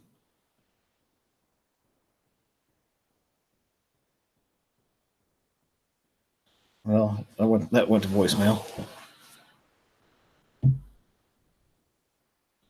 Hey, Sandy, thanks for stopping in. I just got to go to the supply house. Thanks for stopping in and being involved in the channel. Jason Helsley caught a few catfish, laid them down soaking in salt water, put them in the freezer tomorrow. I need to get some more fish in the freezer. I don't have any. I need to get ready for winter. Mike Manfred, it broke in the up position. It is, yes, it is stuck. It was stuck in the air. I'm not sure if it is still. I just tried calling the operator. So I'm trying to find out. Hammerhead, 80 metric ton, 4 axles. Yep. The 80-4 is 80 metric tons and 4 axles. And then the 180-5 is 180 metric tons and 5 axles.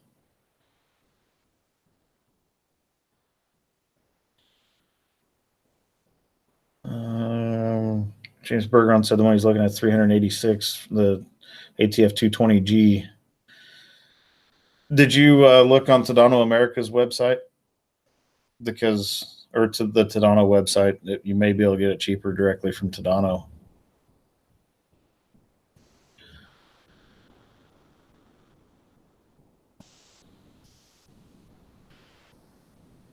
So I was instructed to put the umbrella hat back on. Oh, here's the operator calling me back. Hello. Did you get anywhere with it? Okay. Did Mike walk you through it, or?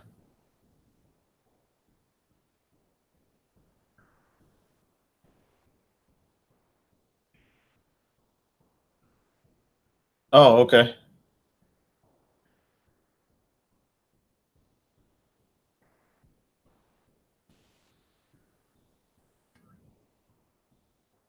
Yeah, it's thinking that it's scoped out a little bit, and it's not.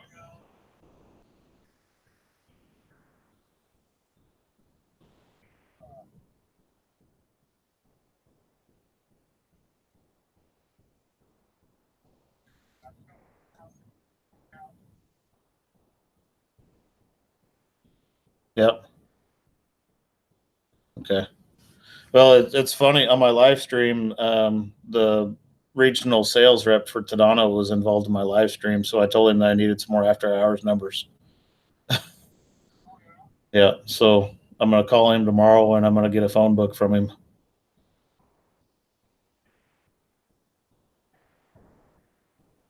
Okay.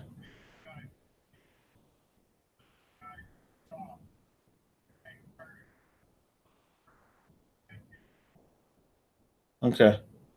All right.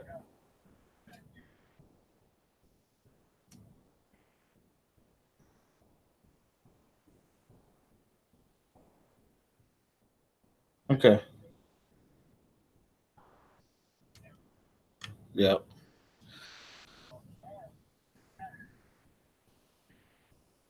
All right, buddy. I just want to make sure you got it retracted.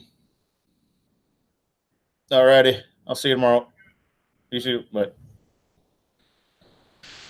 Okay, so he got a hold of someone with Tadano after hours tech support and got it retracted. So that was a disaster avoided. Hey, Alex, how are you doing? How goes the battle, boys? And sometimes it is a battle. Hammerhead's G5 has not stopped by, so G4 Outdoors has not been on here.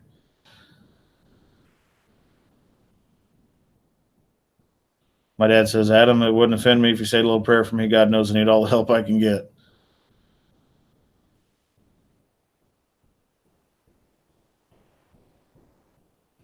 But so I have been instructed to put the umbrella hat back on. So who missed the umbrella hat and wants to see it? I'm sure comments are going to start flying here in a second. Alex, thank you. The computer thought the tele section. No, it had an ID error. It was showing that section 4 was at 98%, and it actually wasn't. So it was confused. It didn't know what to do. And typically when it doesn't know what to do, it doesn't do anything. So in an effort to save itself, it doesn't do anything. Okay. I'll break out the umbrella hat one more time, because this thing is actually fairly big. Oh, I shaved my head too. Not only did I get the beard, I got the top of my melon. You guys ready for this? Get the strap off to the side. Get over my chair. Bam. There it is. So next time it's raining and I'm on the old boom truck, this ought to take care of it. Isn't there a little blue bill for fix that? Probably not. Just cues we don't need to see it. All right, I'm taking this off. It actually fits pretty tight. I'm gonna have to adjust it if I'm actually gonna use it.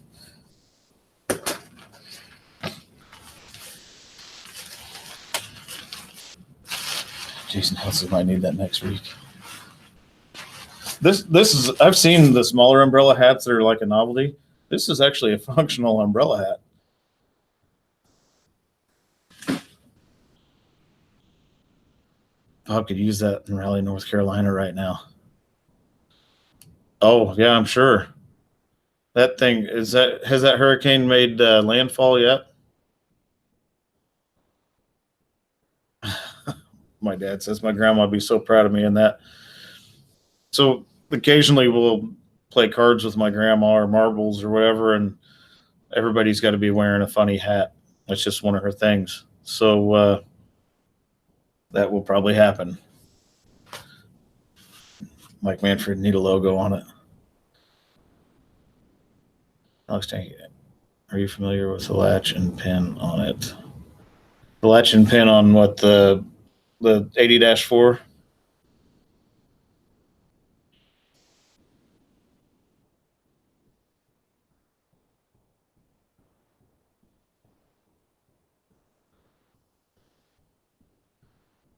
And I don't know if you heard me say earlier, Bob, but we got that 80-4 retracted.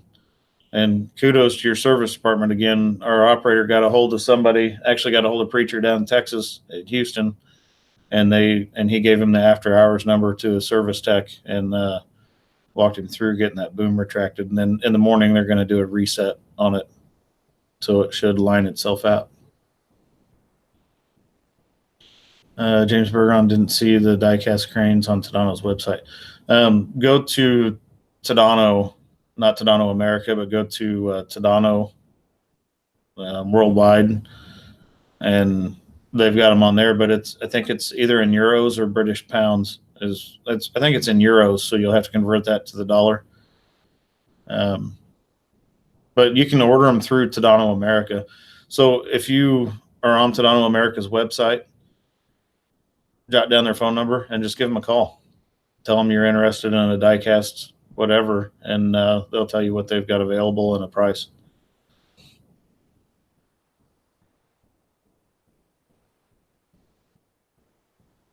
And if anybody hasn't seen this one up close, I mean, I can drag it over here closer to the camera, but it's pretty big.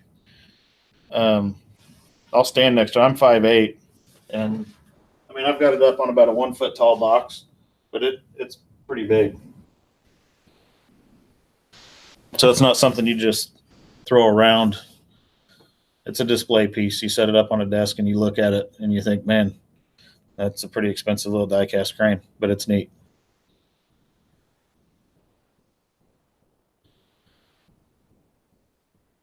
Put it to the top sticker on the hat. I don't know if it'll stick to it.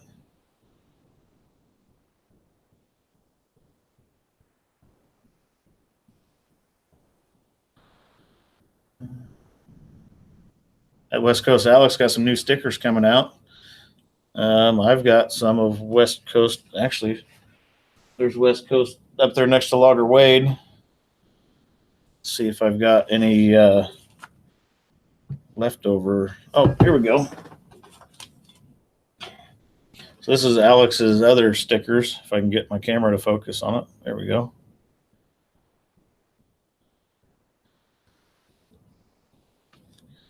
You get stickers from all over the place. I've got Lead Earthworks. I've got several local 150 stickers. Naturally, we've got Logger Wade. And if you order anything from Logger Wade, you get one of these with your order. They started doing that. So, and Logger Wade's not one of those people that will promote his merchandise sales that much. He keeps a closet full, and I don't mean a small closet full, a large closet full of merchandise for people. And his wife is very diligent about getting that stuff shipped out. So if you want any Logger Wade gear, you can get it at loggerwade.com. And if any of my moderators are still on here, I don't think they are, but we'll just throw it in here.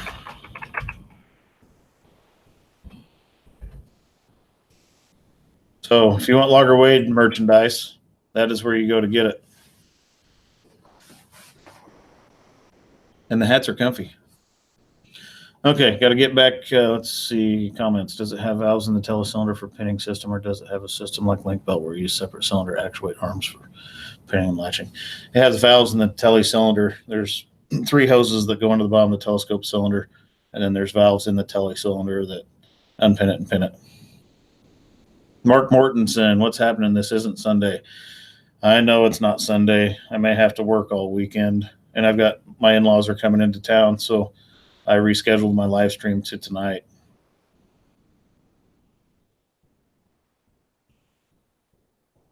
Jimmy's tractor, I'm not ignoring you. It's all right, Jimmy. I know you're busy.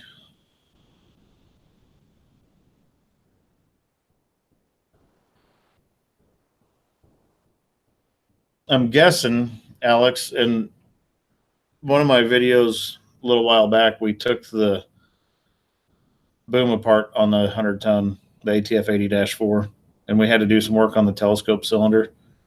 And I'm wondering if it's still got some air in it.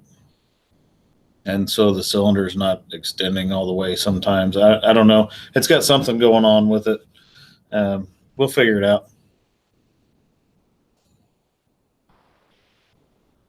Just use Cotton Top keeps a ton of stuff too. I need to start watching Cotton Top. For some reason I haven't watched his stuff. People keep recommending him to me, so I probably need, when I jump off here, I probably need to go check him out.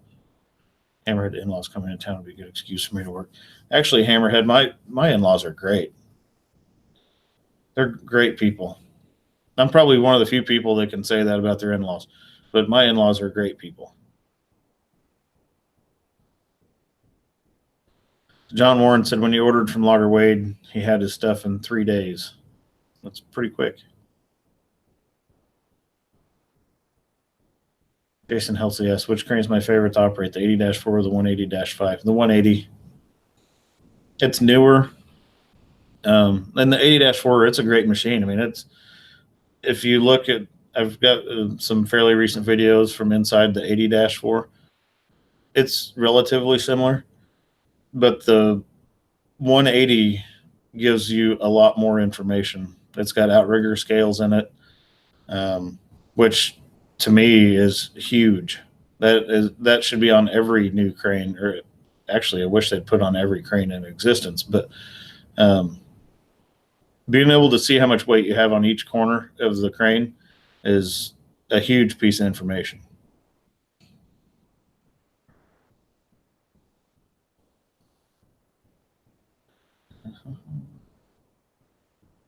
Hammerhead says used like Cotton Top stuff. Oh, well, that's gone now. Let's see, Alex, thank you. Oh, yeah, when you send the last section out, does it pin or does it just stay latched to the section? When you send the last, like if you ran all 5 sections out, is that what you're asking? Because it actually pins the boom, but the telescope cylinder stays pinned to it as well.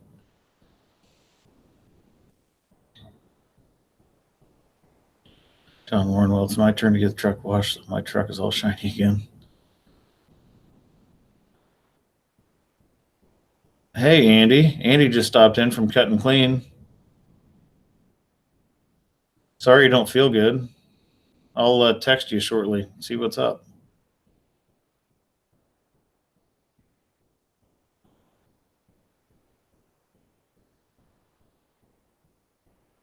So what, has Cotton Top changed his ways over the years, or is it, I mean, I haven't seen any of his stuff, so I don't know going into it what to expect, but I'm guessing when you watch my channel 2 years from now, you're going to see the same stuff, other than my editing might get better. Editing's one of those things that the more you do it, the better you get at it. So, Hammerhead, he spewed his opinion about Cotton Top, but he removed it. Jason Housley, who's washing trucks, his could use it. John Warren drives a big truck, so he's probably at a truck wash. Elite Earthworks is made at home from work.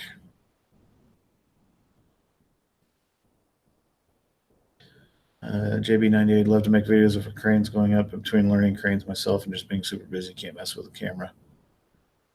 Oh, Cutting Clean. Cutting Clean just said $1.90. He just paid me $1.99 to never touch my beard again.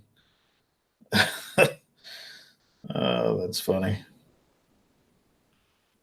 JB98, you can put a camera on your hard hat and pull a Ron Pratt.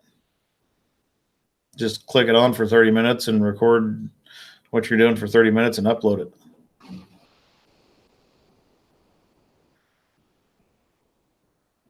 James Berger, I watch Cotton Top 3 every now and then. It's actually in the next state next to me in Mississippi.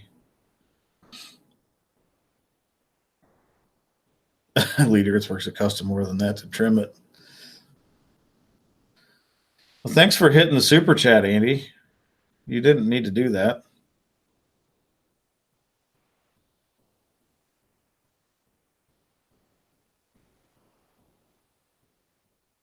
Hey, Alex, thanks for stopping in. I'm going to keep making videos as long as people keep watching them.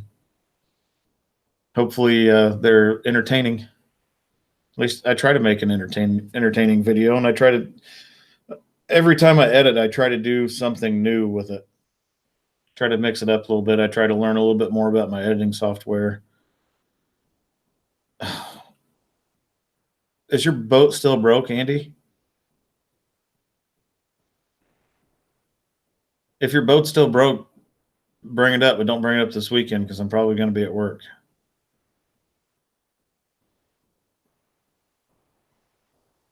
But I'll fix your boat for you. You don't have to hit super chat for me to fix your boat, but thank you. If anybody doesn't know how that super chat works, if you look at the top up here, you can see Andy's icon, and it's actually dwindling down a little bit, but his comment will stay in that bold for a determined length of time based on how much money he spent. So if you're a small channel and you're trying to grow, it's a good way to get your name out there and have people see it on a live stream. And 30 viewers on a live stream for a channel this size is pretty good. It's not like the 200 that's on Wade's, but Wade's got 36,000 subscribers. So that is if you're on a channel that's got super chat available, that is a good way to build your channel if you don't mind spending money to do it. So let's see.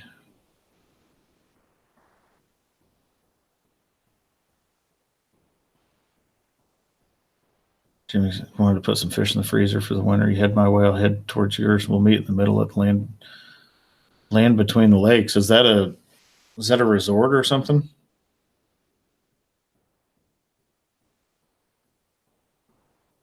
We can break out another 1,000. That's what boat stands for. Dalton Feeks, what's the weakest part of the crane, like when it's fully out with jib? Or okay, the weakest part would be the jib, I would assume. I mean, the jib is about the most fragile piece on the crane, so the weakest part would probably be the jib. Turntable's pretty stout. And on that 180G, it's the same carrier in superstructure. The superstructure is the part that rotates. It's the same carrier in superstructure as their 220. So The only difference between the 180G and the 220 is boom configuration and counterweight package.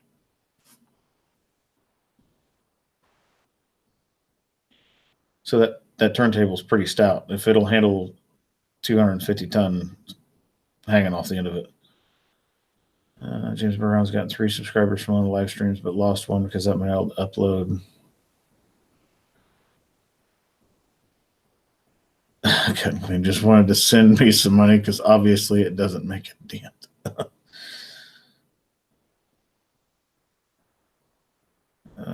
Josh Wellner.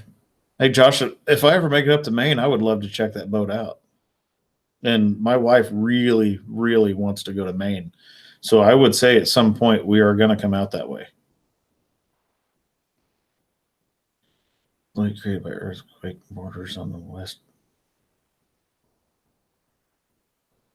Oh, I'm going to have to check that out. Land between the lakes. That might be a good place to go for a vacation.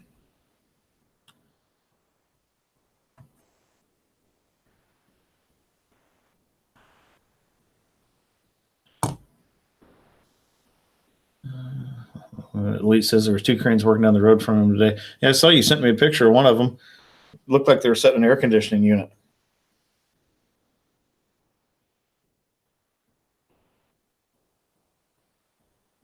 Basin Helsley. It's an area between Kentucky and Barkley Lakes. It's essentially a wildlife management area.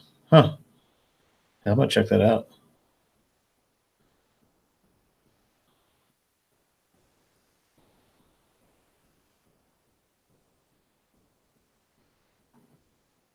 That might be someplace I'd drag the camper to. Cut and Clean, pretty sure is just a solenoid or starter.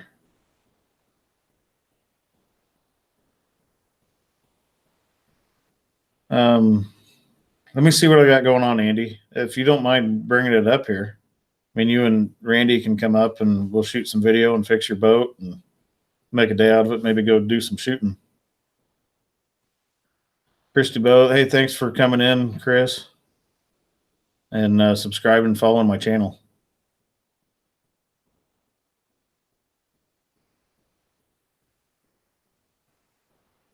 Jimmy's tractor. Actually, if it's well engineered, each part should be equally prone to breaking at max extension. No, actually, I would think they would make the superstructure stouter because that would preserve the life of the operator potentially. I would think having a turntable come apart would be no bueno. Actually, any part of the crane coming apart would be no good. But if you break the jib off of it, the guy in the seat's probably still going to survive that. My dad says West Tennessee and Kentucky, 2 best places for whiskey. True story. Wait, one set a small propane tank. So it wasn't a 129,000 pound propane tank that they set?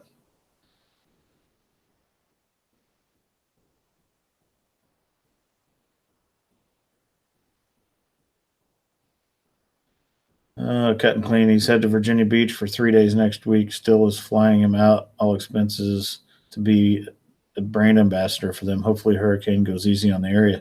So you're going to become a brand ambassador for Steel?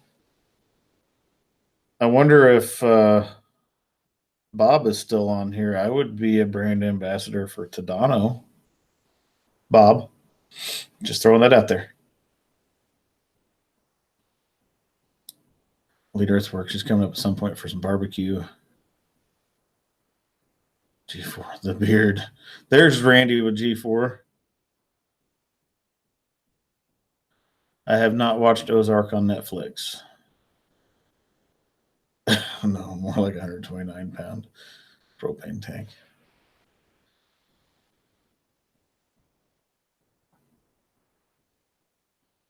Yes, I was talking to Randy on the phone the other day. Actually, no, it was today. I was talking to him. I told him I'd trim my beard off. I think he about fell over.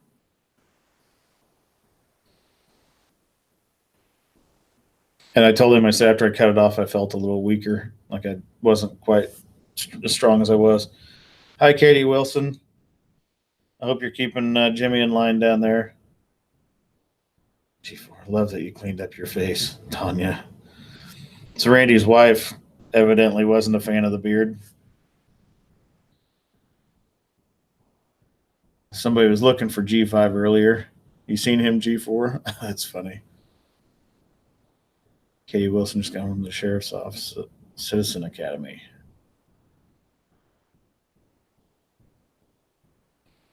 So Andy's killing it with these brand ambassadors. I know Milwaukee sends you stuff. Now Still's going to be. Is it Gravely? Maybe no. What mowers are you running, Andy? Maybe it is Gravely.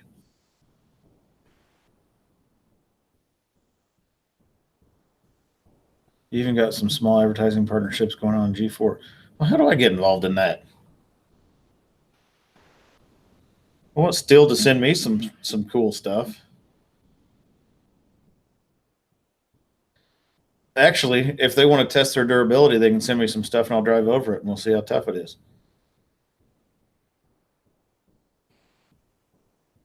That would be a video a lot of people would probably watch.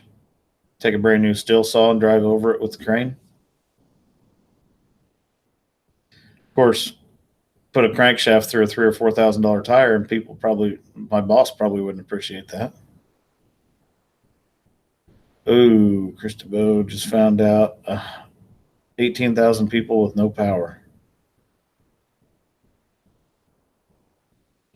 I evidently don't have a whole lot of subscribers on the East Coast because I still have 34 viewers. I could drop it from the crane.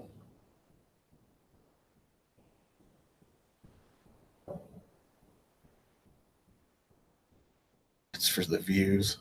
Yeah, I still don't think my boss is going to go for me driving over a chainsaw and ruining one of those tires, even if it was for the views. Now, drop it. I could drop one. And we actually joked about that. Andy with Cut and Clean has he has an old walk behind. Shoot, I was picking on him about it for a long time. I can't remember the name of it, but it's a mower that he hates, and we were trying to set up a deal where I could drop it from the crane, but he won't let me yet because he's evidently attached to it.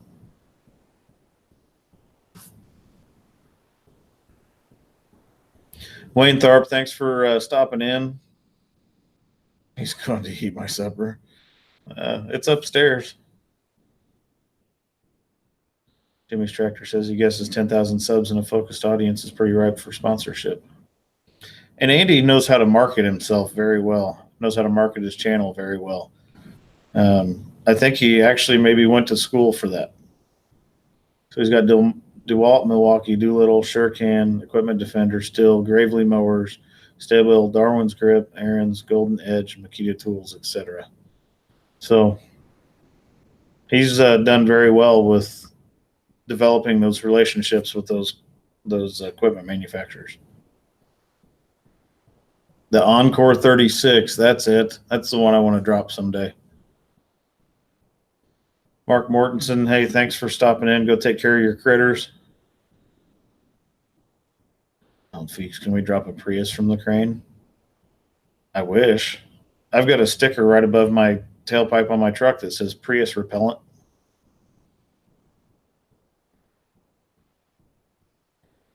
Hammerhead seen convoys of linemen heading through Chad. I mean, that's going to be a terrible storm.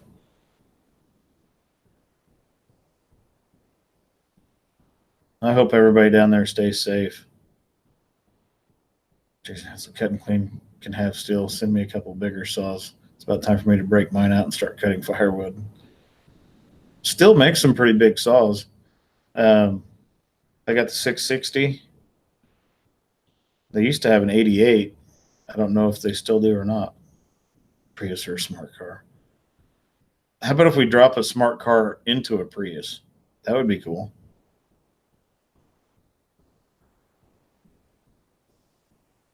So Andy went to school for video broadcast editing and just educates himself on advertising, marketing, and influencer marketing. Mike Manford roll some coal. My truck won't roll coal. It's still stock.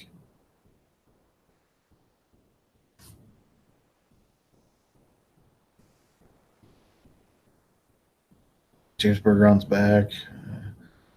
J. Cool, Bitcher.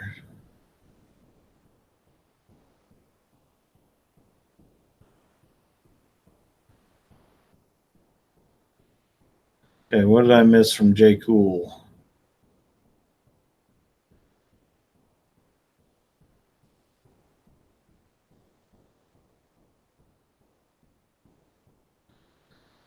So, J. Cool, are you responding with that comment to Andy with Cut and Clean about the whole stretching?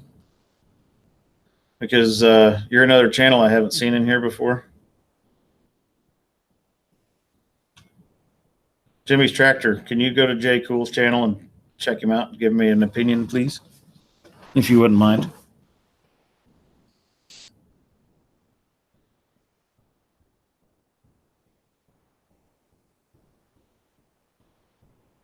All right, Jay. I see your comment there, and it's being hidden. Don't come on here and start crap with my subscribers. I won't allow it. Andy's a personal friend of mine, and I will not allow you to come on here and start trash. So if you're going to come on here and start trash, leave. If you're going to come on and engage in conversation and hang out with everybody and be polite and whatnot, then you can stick around. But if that's not your intent, then go somewhere else.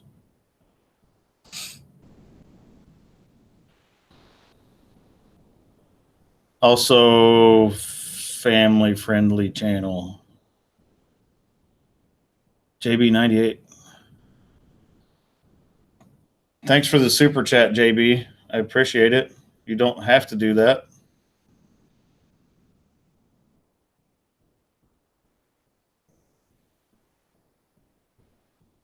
J. Cool says, I have no clue what you're talking about. About Andy getting, yeah. Andy, let him talk. I'm game. No, here's the thing.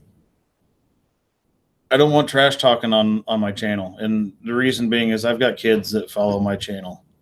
I've got 6 and 8-year-old kids that are watching my content, and 8-year-old kids can read. So I'd prefer to keep all of it family friendly.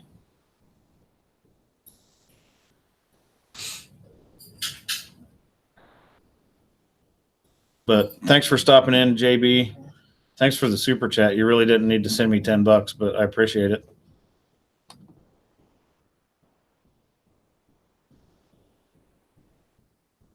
So, J. Cool, what's suspect? What's very suspect? The kids thing? Why is that suspect?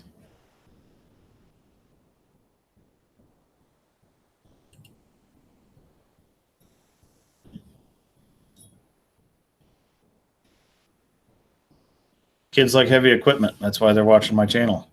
Jimmy's Tractor's kid is one of them that is watching my channel. Mike Manfred is another one that has kids watching my channel.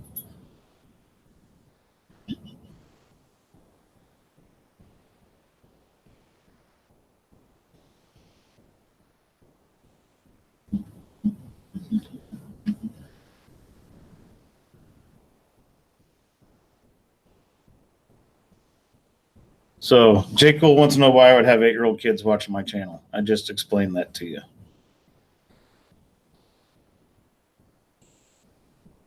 I'm going to go check your channel out real quick. No subscribers.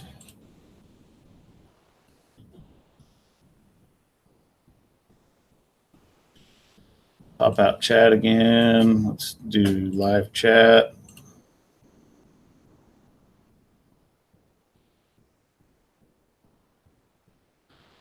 Actually, we're just going to block J. Cool.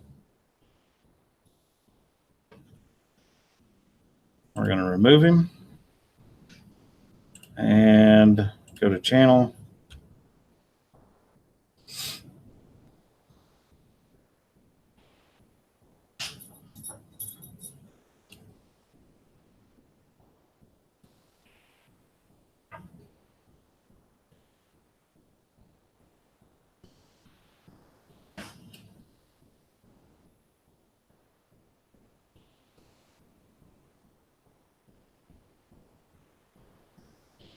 Yes, dear. Okay. All right. So J Cool should be gone.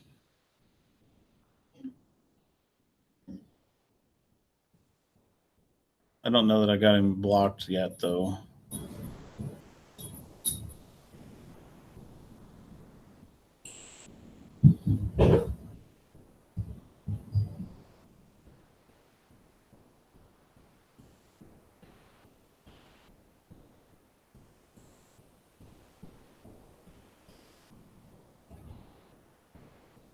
Okay. Well, that's done.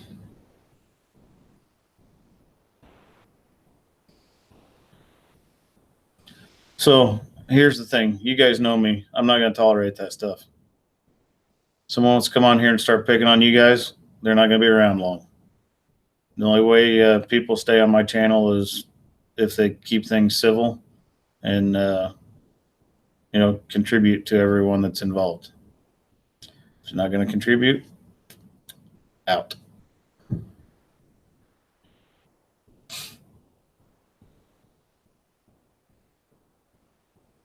I'm sure he's probably right now going through every one of my videos and giving them all a thumbs down, which is great because that shows audience interaction. So that just helps my YouTube analytics. And Randy said, I don't like you. I tolerate you. You said this once.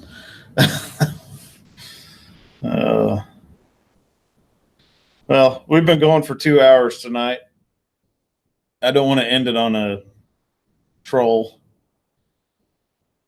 but I got to go eat dinner. My wife's got to do, she's actually an adjunct professor for an online university. So she's got to actually go do her class, which is a live stream through that university. So she's got to go take care of that. I'm sure my son's playing Xbox. My daughter's probably asleep. And so someone's got to go dog sit, which would be me.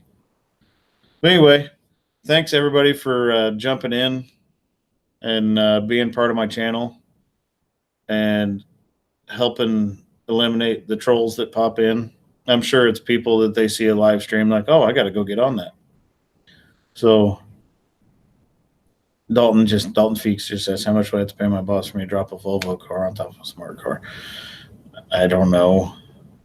I honestly don't know. I mean, I'm sure there'll be a point in time when he would let me do some stuff like that, but I don't know. So anyway, I will 2 weeks from this Sunday plan on do another live stream. There may be one that pops up between now and then. Live streaming's fun. I enjoy the instant conversation that I get to have with you all. So, I'll probably jump back on another live stream before then. But again, thanks everybody for tuning in. Thanks for the super chats from Andy and JB. You guys, I don't expect that. You guys don't have to do that. I just appreciate everybody being part of this. So with that being said, To the Top Crane is out.